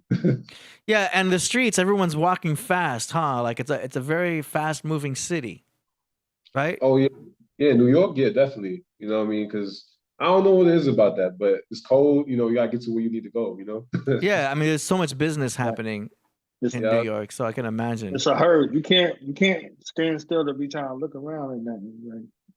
Right? Yeah, not herd your way through. You get herded or trampled. Or victimized. You gotta you know what I mean? You gotta get to your destination. Yeah. So. And so now you're out in Cali and you see how like mellow it is out here. And people are chilling. You got more weed probably happening and stuff. Right. It's a different vibe out here, huh? It's completely different. The people are nicer. It's like people. Yeah. I always get stopped and people have they'll have a whole conversation about how your family is and everything like that. I'd be like, this is weird. What I mean? Wow. Normally in New York, you just give yourself the head up and you said, just keep it pushing. You know what I mean? That's interesting. Like, y'all cool out there. What you talking about? Fuck is you talking to me for? Fuck out of here. Yeah, that's how it is. So it's LA's completely different, but I like it though. It's calming, it's nice weather, so I can't complain about that. Yeah, especially when summer hits or spring hits. Right. Go down to Venice Beach. Yeah, see, I'm looking forward to that. That's the spot. Venice. Yeah, see, I've been out to Venice one time, so Okay, so you've seen it, yeah. It's still be popping even at this time of year too. Right. There's still girls walking around in bikini and it's cold as hell. Oh yeah, listen, I have no problem with that. I have no problem with that. You gotta let them do what they want to do. Yeah, but I mean, what's cold for us here is like warm in New York, I'm sure, like because we're so spoiled out here. I'm spoiled. It starts to be 69 degrees and we start shivering. Right. Nah, y'all get cold with 60 degrees is crazy. That's like the beginning of spring. Yeah, exactly. Yeah, so y'all weather. Like I take y'all weather for granted. For real, I can only imagine. Fleas and stuff like that. 60 degrees. Start going crazy. Man, I don't even own a coat. Oh yeah, right. Y'all got coats out there. Yes, yeah. Yo, you need a coat out there. Trust me. Yeah, I just got sweatshirts. Oh man, see, you can't survive with that in New York. Oh man, that wind will knock you off the ground. Definitely. Oh, it's crazy. I love my city. Can't take the New York out of me. Mm. Yeah, that's the truth. You know what I mean? So you were in Brooklyn? Nah, I was in the Bronx. I live in the Nice. Bronx. Yeah. So, that's where I'm from. Born and raised. Boogie down. Nice. You know what I mean? Birthplace of hip hop. Yeah, that's what originated the X. So, I did over Allegedly. Allegedly? Yes. Some other boroughs that are probably disagree. Oh, yeah. Of course you're going to get that debate. Yeah, of course. Queens, Brooklyn, Staten Island. So this is, you can get all of that. Yeah, wasn't Spider-Man from Queens and Captain America from Brooklyn? Brooklyn, Yeah. They said that in the movie. That's right. Spider-Man was on the web. Oh, yeah. Yeah. Right? Spider-Man was from Queens, right? Did I said that one right? From Queens, yeah. Yeah, we from Queens. Yeah. Spider-Man created the web. He created the World Wide Web. Mm. Yeah, Peter Parker's residence was in 20 Ingram Street. 20 Ingram Street? Oh, I guess it's a fake address in Forest Hills. It's okay. Queens is confusing. Yeah. Go to Queens. Queens is confusing. These streets is confusing. That's what I can say. Oh, yeah. With Queens? Yeah. Y'all had Ali Vegas up here? Yeah, I get him. Shout out to Ali Vegas, yeah. That'd be dope. I'm reading them. That's like the last more. Look, Chat room? He said he's trying. now I'm reading some of the chat room. Spider-Man is Long Island. Spider-Man never had a website.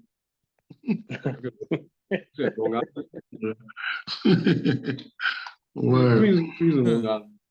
Close. They almost the same. Hold up. I'll read this.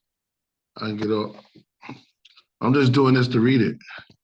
It says Ben O'Reilly ain't from Long Island. Make sure I hit that super chat too. East mentality. Yeah, let's see. We've got Angie B. Element said Netflix and chill, communicate and build. One love. Netflix. 7 digits. 7 digits says good build. Somebody got some winter plans, okay? Somebody trying to get hibernated up in here. Netflix and chill season. Yeah. Bro. He's from Virginia. Yeah. Well, now I can see y'all better now. Now I can see the chat room. Oh, yeah, word. Hybrid said peace. Oh, yeah, peace, what's up? They put Spider-Man was in the Juice Crew. Hey, Grand room be fucking telling you. Yeah. Oh, yeah, I could tell. I didn't really get to see it this time. It was too small, but yeah. Now you can see it. So you plan on being like a life coach, right? Yeah. That's what importance to me. You know what I mean? Talking about life and getting yourself right, is health. That's really what it is.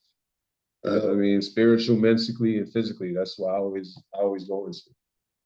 So it's needed. We living in Gotham, so you gotta, Yeah. Be Cape Crusader, or you're gonna be an arch villain. Right. Right. Like, we need to focus on the important things and what really matters to ourselves and stuff like that. So, and trying to get better at it, talk to people and giving people advice. It's always something I've always been doing. So not really foreign from it, but I'm used to giving insight. Health is wealth, yeah. That's a fact. Hey, peace. Aurora Borealis, You consider them. Yeah, you consider them in that space. If you a coach, you mind them to bring the best out of them. Of course. You guide them into a dynamic where they view themselves, even as a singular individual, as a team. The members of their body what make up their team. You see what I'm saying? So you're coaching them, you're guiding them through the process of self-discovery and the process to reach self-actualization. Right. And that helps the body heal, you know, helps you heal the mind and the soul and everything, you know. So you get into that. Yeah. The benefit from me coaching, I was coaching youth sports, like basketball, is I always found a way to make a team. Right. To take a bunch of individuals and make a team. Wow. Yeah. And I only had 2 practices to make a team. If I couldn't make a team out of a bunch of individuals on day 0, which is the first practice or that next practice, it doesn't matter how skillful the individuals are. A team will beat you every day. Of course, yeah. You're not going to lose every game, but you're going to lose the majority of it. So I created an environment with the team where the team brought themselves together. Like, so you're guiding people back to themselves, but you're not doing it for them. You see what I'm saying? Like, they have to do it for themselves. You have to create an environment that inspires their willingness. If they're willing, if they're not willing, it doesn't matter what you do with them. They have to be, you have to work with the willing, and you'll be able to see that, engage that through that process. Who's willing? Who's willing? And then how does that translate? Their level of involvement of their own mastery. Who's willing to put in the work? Who's willing to put in the time? Who's willing to make the sacrifices that's necessary? You see what I'm saying? So you're coaching people through those processes, like Priest met my cousin. He's a coach, you know what I'm saying? Like, he got his own gym and everything. You see what I'm saying? Like, he work with people, and we coming on the calendar year change. So most folks got resolutions. I want to lose some weight. I want to do this. I want to do that. But how bad do you truly want to do it? You see what I'm saying? Like, and especially going into this calendar year, this is what Kane say, ain't no half stepping. You see what I'm saying? It's 88 time to set it straight, man. It ain't no half stepping. You see what I'm saying? So this is one of those ain't no half stepping years. So you can't expect to thrive or even survive cerebrally through this year half stepping. So creating a space and an environment back to where these things become attainable, and not only attainable, they become sustainable. Because you could have success and it could be fleeting.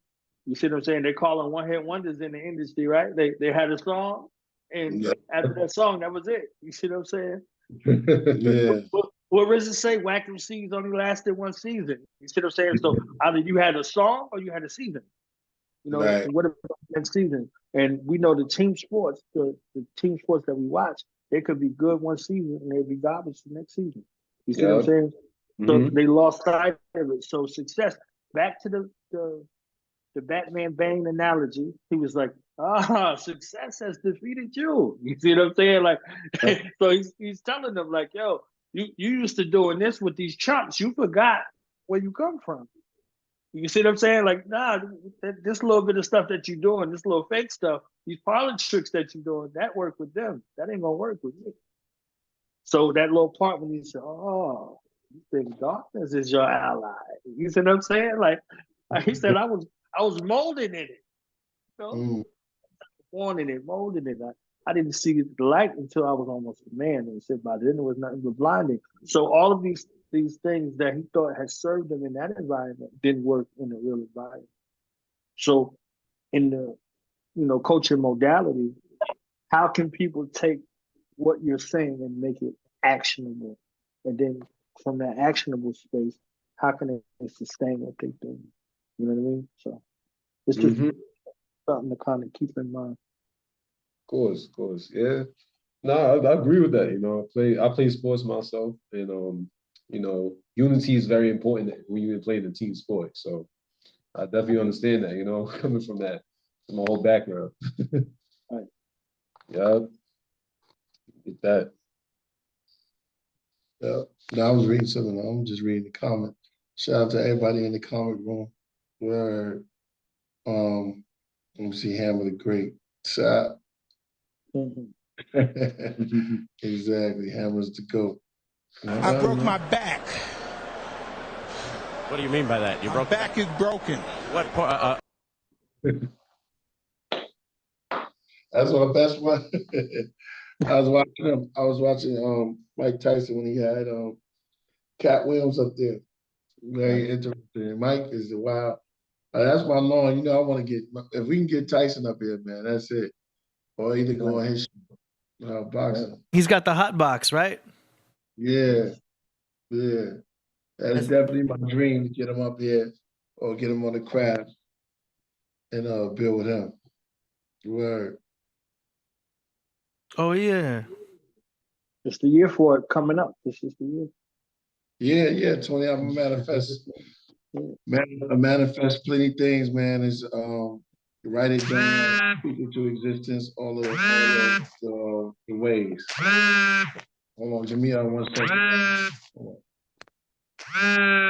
What is that? Oh shit! What is that?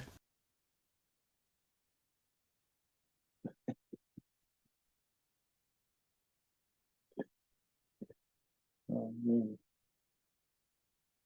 2022 been a defining year for the craft. Wow. Man. Yeah, it's the last show of the year, right?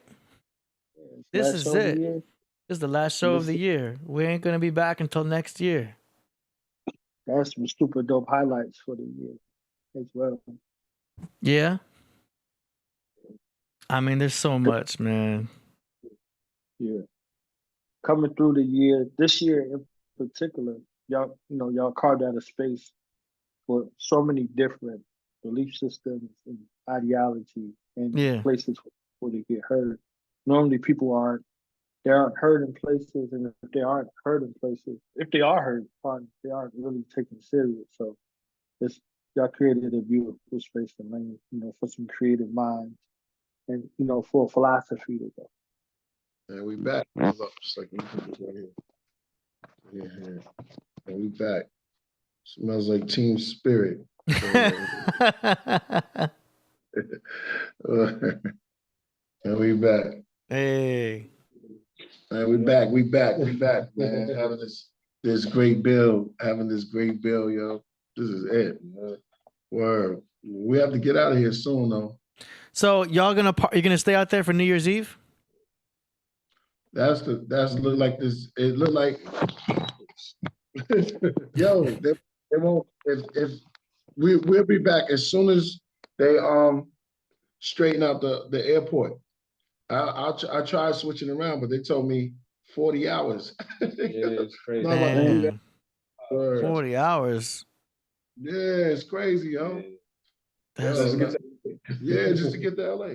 And it's like, I'm not doing all that. And I'm like, that's crazy. But the plan is to be back before. But if not, you'll definitely see me on the 1st or the 2nd, where we'll be back. Because everything will be straightened up back then. That's what they said. Mm-hmm. Okay, that's cool. I mean, otherwise, yeah. It's Mercury retrograde, right? It definitely is. As of today, officially. Oh, man. Yeah. Remember I told you about that? Yeah. Mm-hmm. Everything be spinning backwards, like bugged out. Y'all come to North Carolina, man. Time to see y'all in North Carolina. Well, that's too far. We might have to come over that way. That's where you at right now? Yeah. Oh, wow. Yeah, that's crazy. Yo, you about to see us.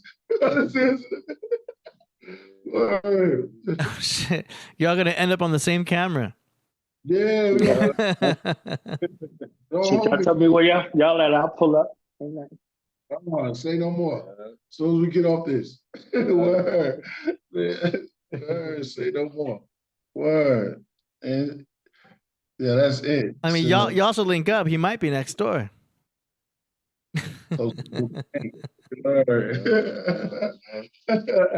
to what you think. Word. That's crazy. Yo, invite. Yo, you also got 7 digits out there. You got some people in the chat room that are right next to y'all. Y'all could have a party out there. Yo, is Bobby? Yeah, definitely. No, we're gonna. What's up with Bobby? Bobby Hemmett is still around, right? So invite brother Bobby Hemmett to the show. Yeah, he's not available. Yeah, Yeah, I haven't seen him nowhere around. And most of the clips they play of Bobby Hemmett is old, right? Yeah. Yeah, that's what I was thinking. Yeah, I was just thinking. Word. I think Panic though. Y'all had Panic on? Y'all fucking Panic? Let's do that. Brother Panic would be dope. Hmm. Yeah, make that. Yeah, he would know more in regards to Bobby Hemmett specifically, but yeah, him coming on. Yeah. He's so interesting because I never could see. I just see his face and see some of his build, but it's like he's not there, but he's there. It's like I know it's old, but he's very mystic. Like you don't get to see him. You just hear about him a lot. Word. So I took it that way. All right, yo, let's get ready to get to the music or whatever. Yeah. Great, Bill. Want to stick it? Should we play the joint? You ain't ready yet? Okay. But the Dr. York joint? Nah, the song with me and him. Oh, okay. AD Rocket and Dr. York? No. Pre sent me a Dr. York video. I wasn't sure if I was supposed to play it. Knowledge yourself. It's like a Christmas thing. I don't know if you want me to play that. Or are you talking about the track y'all did? Yeah. What's it called? You want me to play it right now? I was gonna say play join. What's the name? Sure. I was gonna say play join. Yeah, you can play it now. I mean, I see what you're saying. Well, what's the name of the song though? Oh man, what was the name of it? You talking about Tether? Yeah. Is it finished? Is it finished? Finished. I think I mastered it already. Yeah. You be throwing me off because you don't remember the. It's called. We gotta put his name in the song. That's why. Oh yeah. That's my. Was it something with a C? C. Yeah. It's not cloudy, right? Cloud. Is it cloudy? Clouds. Did you change? You change it? Nah. Is it? It's not coping. I think it's cloudy. No. Oh, becoming the impossible. Oh yeah, there it is. I got it right in front of me. Shit. Yeah, right. Killah Priest and Solomon becoming the impossible. Okay, let me put on the intro. Here we go.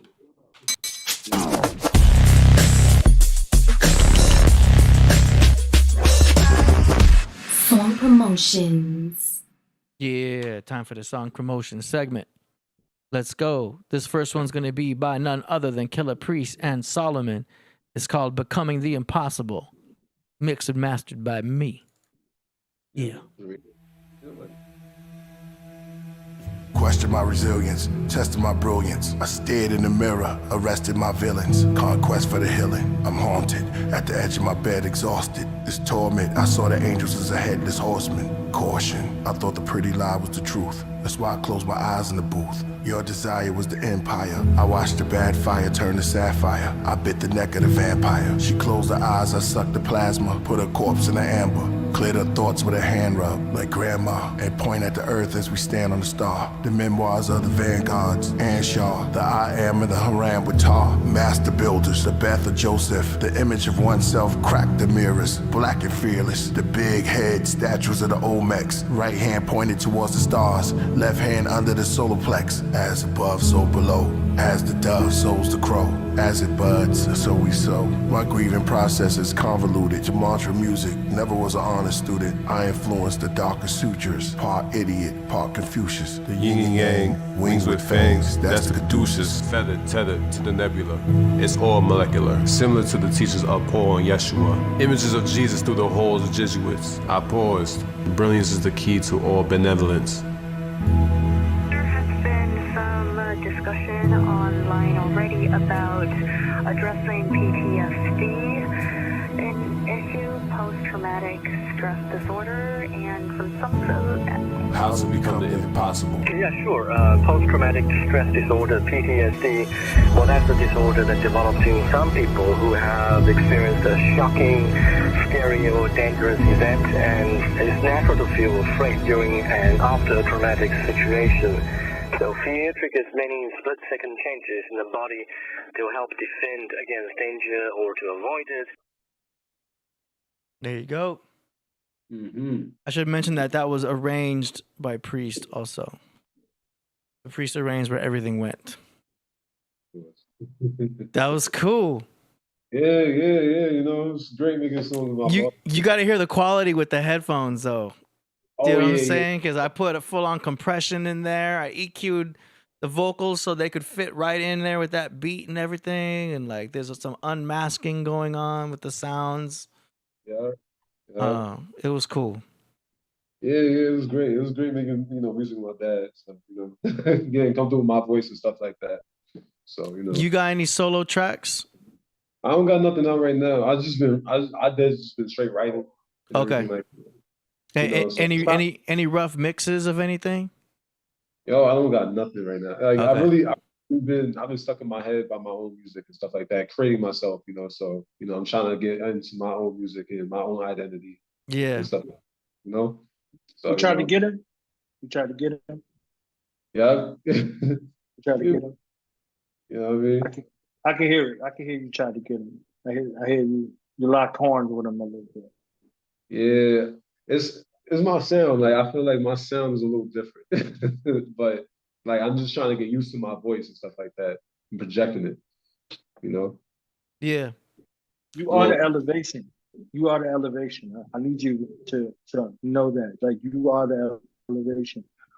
The way you were so damn, I can actually say to a person that I'm not interviewing. That's funny. This is funny shit. I'm telling you. Like the way that you own the space on the track. So you took it. You know, in relay racing, you get the baton. Right. Yeah. Mm-hmm. Like you had your hand out for the baton, and ain't even get a chance to see that you got the baton and you were gone with it. You see what I'm saying? And then you created a space where he was like, I'm out. And then AD, I heard what you did with the sound. You could tell when I'm tripping or not. It's like you hearing from outer space, like you hearing from an astronaut communicating back to the space station type situation. You see what I'm saying? Like it's an elevation. It's going up. You know what I mean? Like y'all up in the craft, y'all up in the rocket. It's like, all right, boom. It's ascending. It's a rising. It's the elevation. You see what I'm saying? So it's there, and it's like, okay, this is a little peek at what's coming next. You know what I mean? It's like there's a little snapshot to look at to what's coming up. So there's a mirroring, and then there's an elevation. So it starts off like this kind of, and then the altitudes are there, and then it's a elevation. You know what I'm saying? So I just drew the Gemini symbol right quick. You see what I'm saying? but this is what it sounds like on the track, actually. You see what I'm saying? It sounds like that in my ears. And the accommodation of what's being done with the sound. You see what I'm saying? Because, you know, you basically played with us, you know, for a couple of bars, like, blah, blah, blah. All right, yeah. All right, y'all don't want that. Like, y'all want that. You understand what I'm saying? Like, all right. So it's like, yeah. It's a beautiful thing to see ascension, a beautiful thing to see the growth. Because as you said that you're looking for your own sound, you own your sound.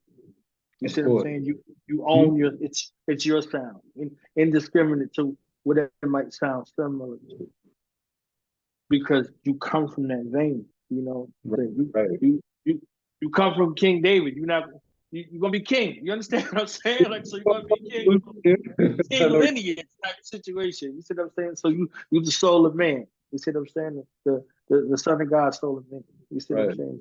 The soul of man at the same time. So that is what it translates in your cadence. It translates in your delivery. It translates down to your word choice as well. So yeah. Yeah. No, that's true. That's love. That's love. You know, getting better at it. Writing down. I'm just trying to talk about deep things and trying to figure out what I want to say in my music and stuff like that. You know, I want to treat it as a therapy. You know what I mean? Like it's something that I hear it. Right. Like, you know, inspired. You got and stuff. motivation. You got motivation music. You see what I'm saying? I was calling it. What did I call it while I was listening to you? I called it master motive, like master motive music. You see what I'm saying? Like master motive music. So it's like that modality that puts you in that space. Like the sound sounds like if you're listening to something motivational, they have this music in the background. And then they have some kind of story going on. So, you know, you're dealing with the aspects that plague the mind and you're looking to eradicate them too at the same time. So, you know, Priest is talking about, you know, the whole situation, you know, with the vampire. You see what I'm saying? Like in that vampire type of space, you got people that come in to steal your energy. You see what I'm saying? They come in to steal your energy. They come in and take away your sense of self, and you're helping them to regain that identity. You see what I'm saying? You're helping them to fight through the delusions that are in their mind. You see what I'm saying?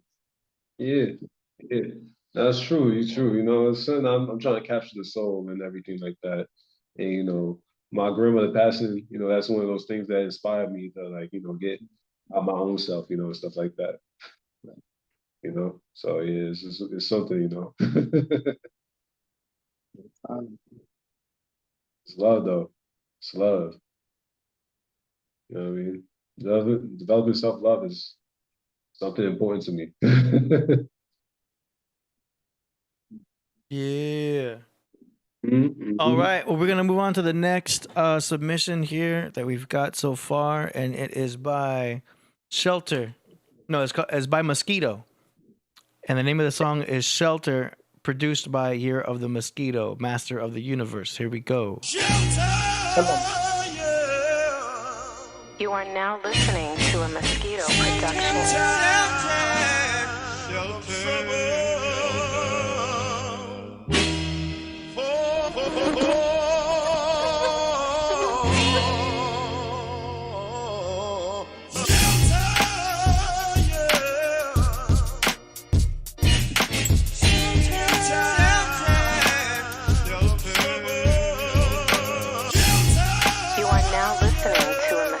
Production.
That's cool. Like that. Good sample. Is that the same one that was like, hello, Mosquito? Yeah. That's Mosquito. That's cool. So Mosquito, he got to end off with that. Man. Like that's, you know, but like somebody on the beat or whoever, like you got to have the signature at the end. Yeah, like a tag. I did hear the Mosquito in the song. Right. But yeah, I agree. Especially because that's an instrumental. I probably would have put a tag on that.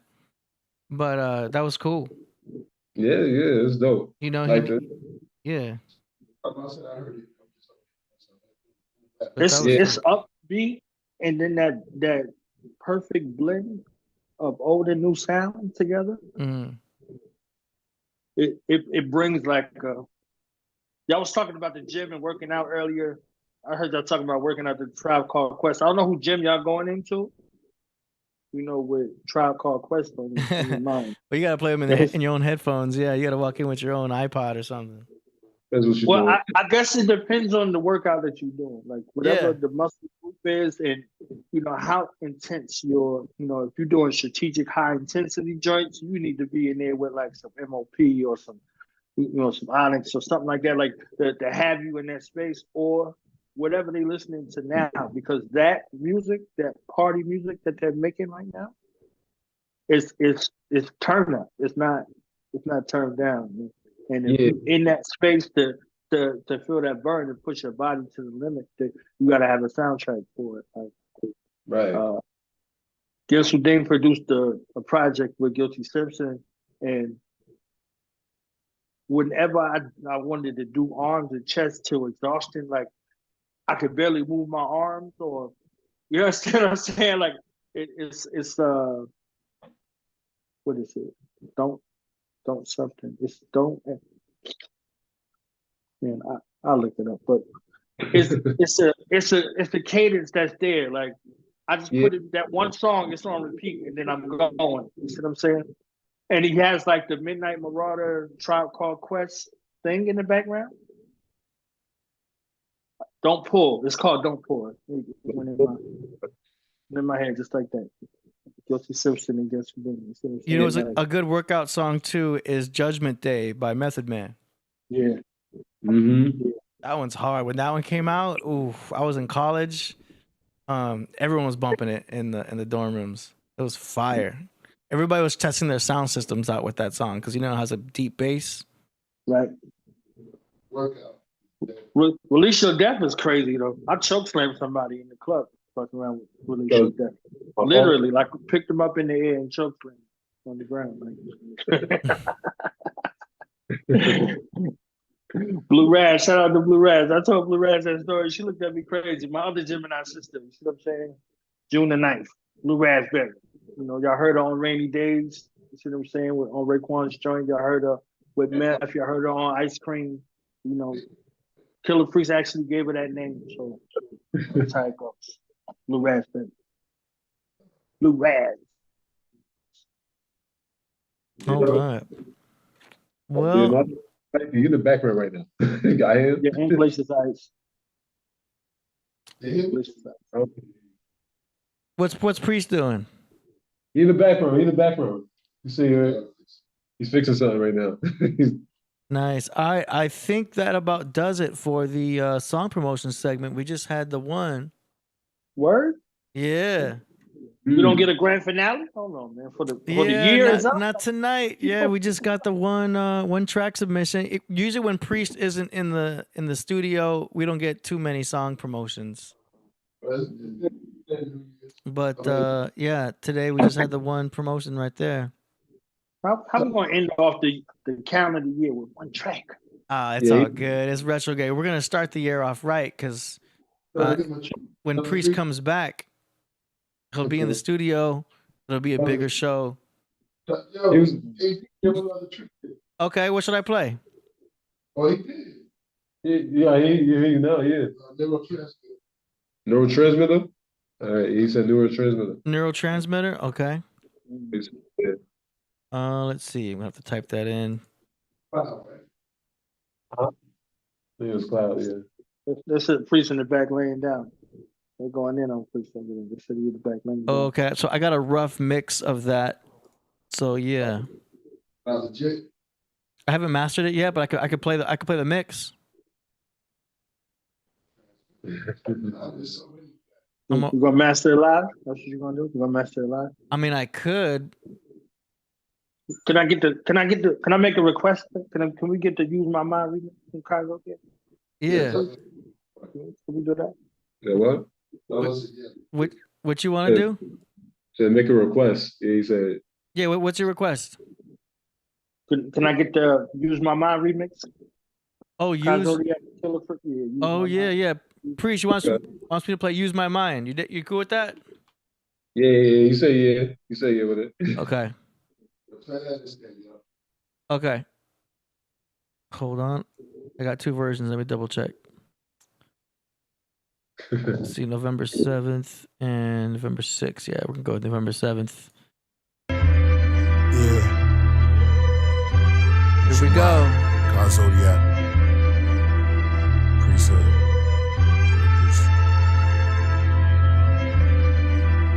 Royal Priesthood.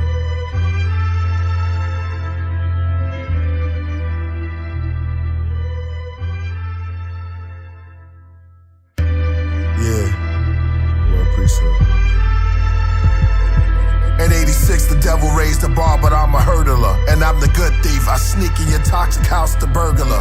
The musical Merkaba came to set free the Lucifer worshippers. Like James Bond 007, the soul of an old legend. Negative energy murderer, good or evil, angel or demon interpreter. Kings with frankincense and myrrh, and perfumes anoint me soon as my birth occur. Like Ben-Hur, I'm indigenous to Gilgamesh. With brilliantness became the builders of the pyramids. Now we lost in American North wilderness. I became the force, a poor man's ventriloquist. On the island far away from home like Gilligan. Took us from our villages till we find our way back through resilience and our diligence. Through rags and wave caps, black fists look militant, and college remembrance. While living ignorance, driving kids with innocence. Dreams fly limitless, straight towards the nebula. With cannon or the terror, black boy's face, we all in this together. I chase demons in my cape, my sword and my scepter. His brother Glow the Great, the lord of this era. Royal priesthood, gold plates and treasures. Anubis, my eye, wear your heart against the feather. Carted Satan out your soul, lifting him out, he's on the stretcher. With my divine helicopter, with shocking propellers. The outlines made of copper, the fortune teller. My dragon glows green like matcha. New York regalia, like Robin Walker, it's the Prophet Walter. From the days of Iron Sheik versus Sergeant Slaughter. Blue around my garment borders. Fringes, execute vengeance. Mathematics, Qurans and Taurus. Rock the head of Horus. Rocks in the watch is gorgeous. Behind my will, it fell into the wheel. Metamorphing. Start spinning clockwise, then counterclockwise. On the outside, my car became a flying saucer. Straight through the orbit. Use my mind. I won't lose my mind. I will use my mind. Yo, masquerade killer, Michael hijack the sun, matinee thriller. Zombie apocalypse, a center for disease, says my tracks are way iller. Isodrenochrome cubes keep they cabernet chiller. And thought is thought, they don't want you to think. Knowledge is power, shocking flowers make my aura look pink. To know the ledge, godly hour, push your thoughts to the brink. You can't even close your eyes, become a corpse if you blink. Where the oracle sink, I was born in the Sphinx. Copper DNA necklace with historical links. Hiding poison in the food, in the water you drink. Cause they raised done and they just biding their time. Throw food the lost tube coming down on my mind. Stab you with a light ray cause you was dying to shine. Then I disappear like a truth post in your IG. Holy Spirit dripping like a ghost in your IB. Can't deport them all, we was already here. So get in tune with the voices in the water right here. You don't see the embryo in the form of your ear. Invisible man, I made myself awfully clear. Royal priesthood, astrologies is Lord of the Spears. Throwing platinum plates, you thought the flying saucers appeared. Yeah, they scared to wear their own face in the street. Deep elixirs, beast addicted to the taste of the sheep. On Harry Potter's wheel, the god knew arrange my physique. Kai, Elohim, Globe, and the Arabian chic. 7 circles like the planets in the days of the week. Supreme math, solar facts in the language I speak. You brainwashed if you watching the news. Never make the wrong step when the laws in my shoes. The dream weaver make it seem there's no option to choose. Corona dope fiends, they be trying to nod. They in line to get shot, that's a fireman squad. Pharmaceutical, shoot to kill line with the gods. I cried for the angel babies that have died in the fog. Caught up in the crossfire, like a panther in a Klan rally. Zodiac, they need these answers in my hands badly. Like palm readers, break dancers in the sand valley. I moonwalked on chemtrails in the sky. On the path to ancient Kemet, weigh the scales in my eyes. The sun and moon temple sitting on the side of my head. A million years I still remember every line that I said. Hermes Trismegistus, serve me the statistics. 99 attributes of Allah, 99% survival rate. Imagine the odds when you're the Neo, you're the one that made the patterns evolve. Another chapter to solve, why did Saturn revolve? Spinal column, I am Amen, climb the ladder to Oz. On a rocket to Nebula, the planet of the gods.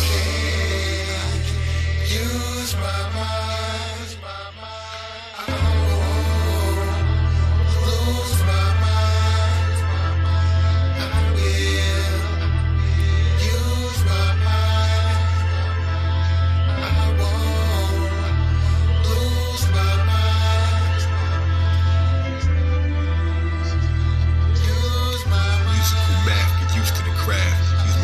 Turn the mic to a producer staff. Trying to fit these odd shapes in the box. Tetragrammaton text, you see my face in the watch. Circle of life displayed in an arrangement of clocks. You can't be so diplomatic when you're breaking the locks. God Zodiac, Killah Priest.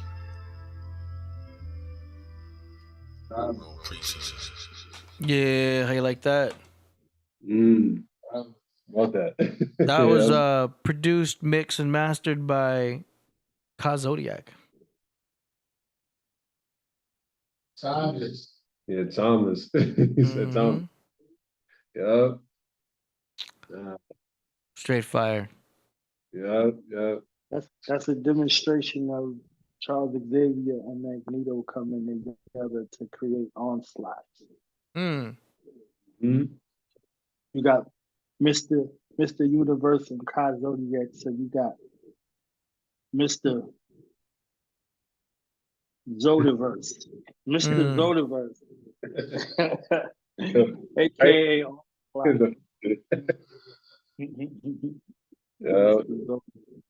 Nice. We got a super chat here that's going to be acting as a submission for the song promotion segment because Danny's having problems with the website. Yo, make sure you use Firefox if you have problems with the site, or hit refresh. Sometimes the form won't load on the first try. But hey, you submitted some cash here, so we can make that happen. He wants to play Hathor by Donnie Arcade. Let's go. Here we go. Hold up. I got to get to YouTube mode. 1 second. Boom.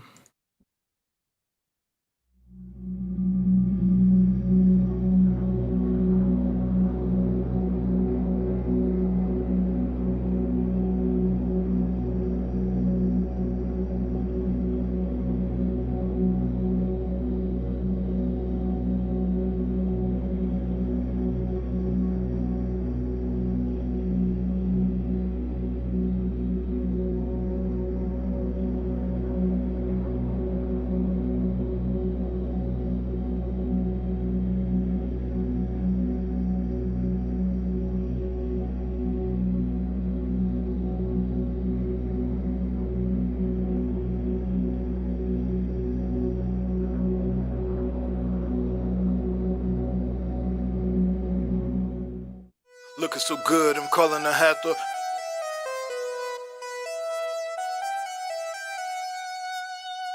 Looking so good, I'm calling a Hathor. I'm on the mission, got time for no chatter. I'm trying to go get the bag like I'm Santa. Every day she get a little more better. Looking so good, I'm calling a Hathor. Hey, you know about right now, that's when they tear the club up. Yeah, get your aunts out. Looking so good, yeah, I'm calling a Hathor. Every day she get a little more better. Yeah, it's about, tell me what is you mad for? Off in the club and they moving like androids. Re-race the energy flying like asteroids. So many remixes like I'm on Bad Boy. No, we don't care if you feeling some damn way. Look at the stars, yeah, we about to go that way. If you see her, no, it won't be a bad day. Looking so good, I'm calling a Hathor. I'm on the mission, got time for no chatter. I'm trying to go get the bag like I'm Santa. Every day she get a little more better. Look at the scene, yeah, it's looking so lavish. I'm in a space car, I'm not in a Lambo. I manifested at random. I'm on vacation, no scene is for sale. Looking so good, I'm calling a Hathor. I'm on the mission, got time for no chatter. I'm trying to go get the bag like I'm Santa. Every day she get a little more better. No, I can't go back in time. Nothing is vintage, I'm too futuristic with rhymes. Looking just like I'm the visitor, all of this tech. Yeah, I got newer designs, They want to pseudo the science. You know it's the slap when you see all the goddesses vibing. All the space realistic, yeah, I'm just finna take a cruise to Orion, off through the galaxy. No, it's not fantasy, off in the palace, we everything royal. You know how it gotta be. Hopping on beats and they know they can't flow. I drop a 16 like we in 94. Come with the wave and they see how they flow. They looking just like they done seen them a ghost. And I've been shining the most. Yeah, I've been feeling like those. These emerald tablet stones. Hathor, she just wanna vibe. She looking so good they won't leave her alone. Hey, hey, hey, Hathor. Hathor. Hathor. Hathor. Hathor. Hathor. Hathor. good, I'm calling a Hathor. I'm on the mission, got time for no chatter. I'm trying to go get the bag like I'm Santa. Every day she get a little more better. Looking so good, I'm calling a Hathor. I'm on the mission, got time for no chatter. I'm trying to go get the bag like I'm Santa. Every day she get a little more better. Looking so good, I'm calling a Hathor. Hathor. Every day she get a little more better.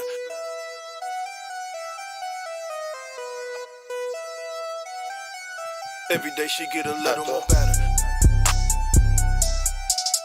Hathor.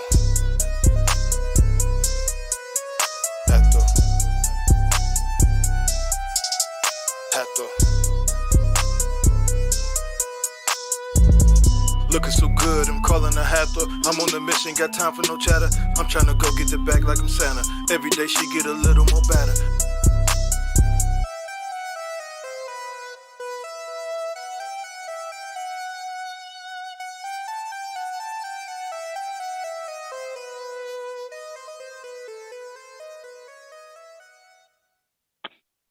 Wow.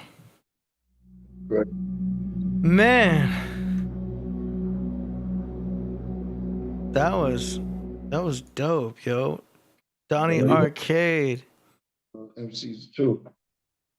Y'all gotta follow Donnie Arcade. And that was a Vivo video. Yeah. Killed it. That was a dope video. I had the bomb, buy bombs, man. Yeah, man. Ronnie Arcade. Crazy. Solomon on the remix. Oh yeah. That's your energy right there.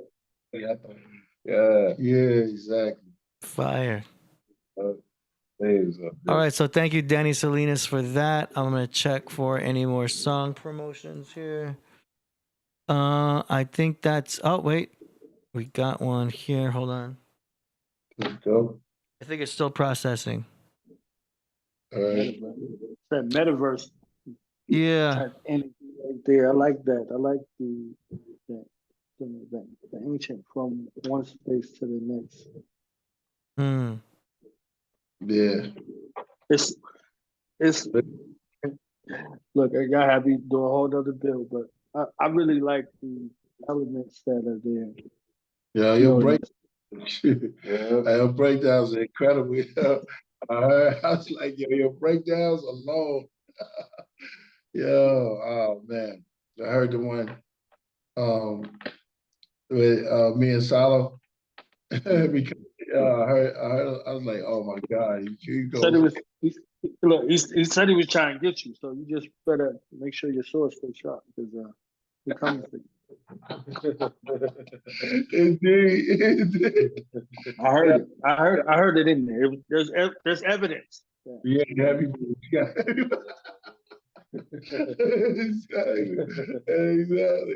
That voice is strong. Yeah. Force is strong with this one right here, okay? Yeah, indeed. Indeed. I love it. Anakin versus Luke. Huh? And Anakin versus Luke. Yeah, right. Okay, Luke. Yeah, that's deep. That's it, man. Yo. And the joint with me and Kyle. The remix. Lose your mind. Oh, I wanted that beat as soon as I heard it. I was like, yo, you got to get me on there. Word. Yeah. Yeah, we're going to get, somebody said we want that Killah Priest, Donnie Arcade. Yo, we're going to get all of that. All that's going to get in there, yo. Word. I needed that. All right. That was refreshing. Different sounds. And that joint beat, too. Like, it beats. You know what I'm saying? Like, so you speakers out, see if you got a little system or not. You see what I'm saying? Cars ride by with the booming system. You know, got a little booming system. And anybody who able to accomplish that vintage sound and this age and it don't sound dated, got a talent and the skill. Word. Word. Yeah. Came from a deep place. Yoda is straight, the Sagittarius. Shout out to the Yoda man. Word. It looked like they had the Podcraft, and it sounded like AD was in the club DJing while they was turned up in there. You see what I'm saying? Hey, you gotta come out of the club sometime, man. When you come out, I'm coming. Don't have me in there. It's gummed out. Right, shout out to Danny Salinas. I see you. Yeah, we gotta get up out of here though. we got one more submission that just came in. All right. It's gonna be the last one. Here we go. It is by Secret Society. What time is it? The Alchemist. Last song, grand finale. Shit. Chuck.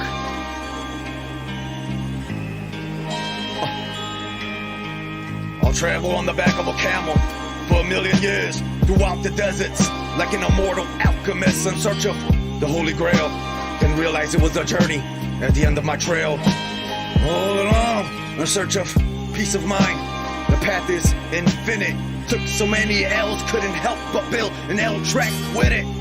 Rolling, puff, puff, and I wave my wand. Voila, now they're all gone. High price paid, but it's all relevant. Dealing with the most high, most benevolent. You just a court jester, and God's just not impressed. I pray to Mother Earth and to all of our ancestors to protect us.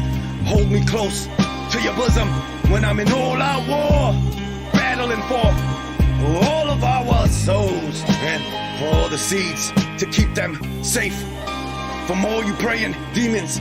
This ain't a drill, this here for real, for real. Yeah. So what's the fucking deal? So what's the motherfucking deal?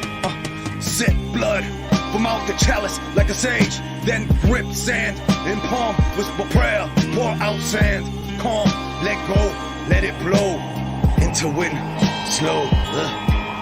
From a flame they came, and to ashes shall they return. Brotherhood of life, petals of a lotus, wheels of the burning infinite keep rolling on and on, and I'm on a omniscient mission. Seems like this destination I'm never reaching. Caught up in a maze, it's amazing. Running in a circle, chasing down my very own tail, racing. Philosopher of the ever-burning lamp, from an interstellar star, Sirius. There's a heart attack within him. Lies the wisdom of the ancient hierophants, nourisher of the flame, constellation, manifestation, inner Zodiac awakened, perfect storm, form. Now let knowledge be born. Story of my soul told by the tongue of a snake, rekindling the flame. Experiences are the experiments, sons of the ethereal, architects of the eternal. Connect the constellation to manifest the wealth within self. Open up the gates and break right on through, and welcome you to the cabins and the tabernacles too. Authors of the flame, becoming whole once more, unearth the entire globe. Behold, just below the secret room, beneath the rubbish, the spade unearthed the acorn which grew into the tree of life, which exists within you. Yo, okay. You know health coverage can be expensive. That's dope. I see what he did there. I can feel how, man, this is a very passionate person. It feels like he went in the booth, freestyled, and Grave diggers. You know what I mean?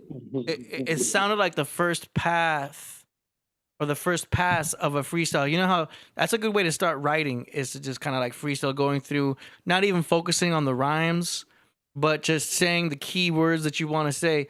Usually you would take that first take, go back, and then add things into a script. But he kept, it almost sounded like he kept the freestyle. And it sounds cool. It sounds cool. I thought there was a little bit more rhymes going on, but like it's okay without them. You know what I'm saying? Like, very passionate. Do you know what I'm saying?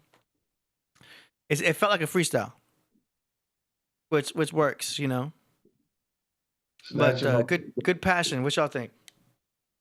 Snatch him up for the grave diggers.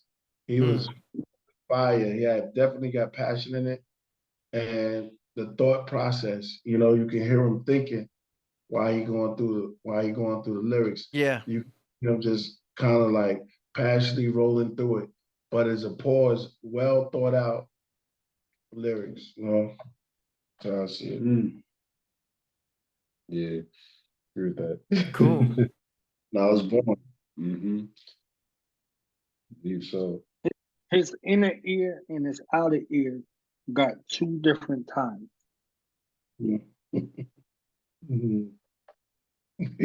So, like, literally, his inner ear is where he's rhyming from. His outer ear is in time and space in another space.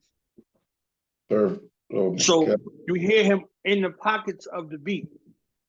And he's not wasting words. He wants you to hear every single word that he's saying. So sometimes we could get into a cadence or a flow where we get double up, triple up, and you miss a lot of the meat of what's being conveyed. So because his inner ear is in the pocket and he's rhyming in that pocket of that beat. So you can hear his pain, you can hear his passion, you can hear where he's going. So he's got the sound of the street celestial. You see what I'm saying? So his concept flips back and forth. So he got a grave digger sound. Like I'm listening to him, I'm hearing grave diggers, I'm hearing dirty, I'm hearing X, I'm hearing all of these other things. I'm hearing like the drunken monkey kung fu type of style. You see what I'm saying? So these are things that go, you know, like, so they work, and it sounds like a freestyle too. Yeah. You see what I'm saying? Like, it got all of the right elements to where it's like, okay, you might hum something, like, cause you try to get in the beat. He at this point, what his inner ear is like, fuck the beat, just go. Yeah. Say what you need to say. And the outside of the beat is there with enough shield to kind of go with it at the same time. So it's like, okay, he's not technically off beat, but he's not on beat either. He's in the beat pocket. In the beat, He's in the beat pocket spaces in between gaps in the beat that provide him a lane. That's where he's at. It's easy to ride the beat. Yeah. It's hard to get into the beats. You see what I'm saying? So it's like, you know, that's like if you surf and that big ass wave coming, you see what I'm saying? Like most folks, when that wave crashes down, there's a strong undertow that pull you up under. You see what I'm saying? Like, he's in the undertow. He comfortable in the undertow. He like, man, fuck this wave. I'm undertow right here. So this is where, man, you get crazy. It's audible artistry. Yeah, you ever see those people who get, like, they're painters and they set up a canvas and then they get some paint and then they just throw it? Yeah. And they just throw the paint at, you know what I'm saying? That's almost like a freestyle sometimes too, because you kind of just throwing some words and it ends up working out pretty well. Do you know what I'm saying? You're kind of you're flowing. You know, I don't know how this paint gonna look, but let's do this. Fra. All right, that was cool. Shout out to everybody who submitted tracks. If you want to submit your tracks for the next episode for the beginning of the year, next year, our next episode is going to be on January 3rd. And hopefully Priest will be back. Hopefully Solomon will be in the building. We'll see what's up. But go to killerpriest.tv/song promo. The link's in the description. Yeah. We'll definitely be there. Word. Nice. Yo, I was born. This is great, brother. Thank you for coming through, dropping science again. You know, you're part of the craft, you know, part of the craft, the whole thing. AD has been great. You know what I'm saying? Solomon, welcome aboard the craft. I know you're gonna be here. It's gonna be great. It's gonna be great, man. Thanks for the Podcraft, everybody up in the room. Yo, and anything I want to say? Knowledge Born, you got any last words? Yeah, I'm looking forward to the elevation of the craft, man. So we in the building, we on deck. I'll be out there at the end of January, you know, into February. So I'm coming up there with the master student, Crumb TV. I'm coming up there. In the building. Yeah.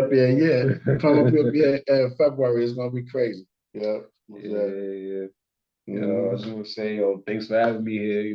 It's always a great time, talk to you out and everything and build it. So, it's great. I'm gonna show my face around a little bit more. You don't see me. So yeah. Nice. There you go. All right. We're gonna say over and out, man. We're about to be out. We got a lot of stuff to do, and we'll be back Monday. And AD, you can take them there from there. Oh yeah, my bad. I said Tuesday for some reason. I meant to say. It's retrograde. Yeah, January 2nd. Monday, January 2nd, we'll be back. My bad. But yo, Happy New Year to everybody. It's been one crazy year, but 2023 is gonna be off the chain. Know what I'm saying? Peace. All right, see y'all next time. Yes. It's a tiny little planet. I leave it sometimes and travel all over the universe. I go to other galaxies and visit strange alien planets. I zoom right through things like meteor showers and skim over black holes.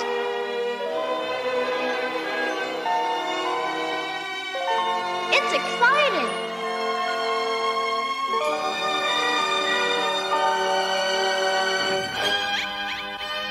Yeah, new life to the fullest.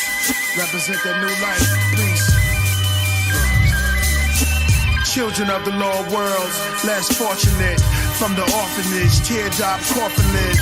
The upper world feels your pain. 120,000 years of rain for the young and slain. Your memory lasts for centuries. A tribute for what you've been through. May your life continue. Live on other planets where you see the great ones standing. Even though they took life for granted. Like the untold stories of the planets where you see the great ones standing. Even though they took life for granted. Like the untold stories of Cleveland Martin. Investigation found the maps of votes in his apartment. Informant, mob cops, crime bosses, and cover-ups, FBI's and flying saucers. Watching Night Watch, online love affairs and true crimes. Conjugation of Masons, showing new signs. Government conspiracies, the X now hollow in the hands of this killer bee. Jericho flesh, build walls around my mind. From a speck of dust to my exodus, to the black holes, to the nebulous. I hear mystic messages and raindrops. Crack the code of the crops, my brain locks, then slide out the chamber. Ink sprays over the paper, the diary books of a gangster. Welcome you to the new reality. Welcome you to the new reality. No more prosecutors' incitement. Remarkable federal indictments. $1 billion drug bust, no thugs discuss. Mathematical enlightenment with masterful writing. Mind travel need no license, just high science and incredible rhyming. What happened to Tyson? They killed his mind. He stopped fighting. Early 80s, the man was a giant. A nightclub owner, secret friends with 2 Colombian drug lords. They all traffickers. St. Valentine's Day, blood massacre. The heart in my chest is the shape of Africa. My brain is lavender. Accepting calls from 911 plane passengers. They said they never aboard. The government use a remote, so let's revolt. Someone cut the cord. At night the sky nights. What's that falling fiery rings? I am king. From higher heights I see beyond the neon clouds. For eon my name rings out loud. The future is now. Eternal life is in the journals I write. Exit, I exist as one. There is none besides the sun. Beyond boundaries, without change or movements. Only elements and ruins concealed within myself. Thoughts of a seahorse submerged deep in the cosmic waters. I breathe the source of life. The force, the planets, small to gigantic. Gave him commandments, the wings of the wind. Fly by flapping across the entire atlas. New world.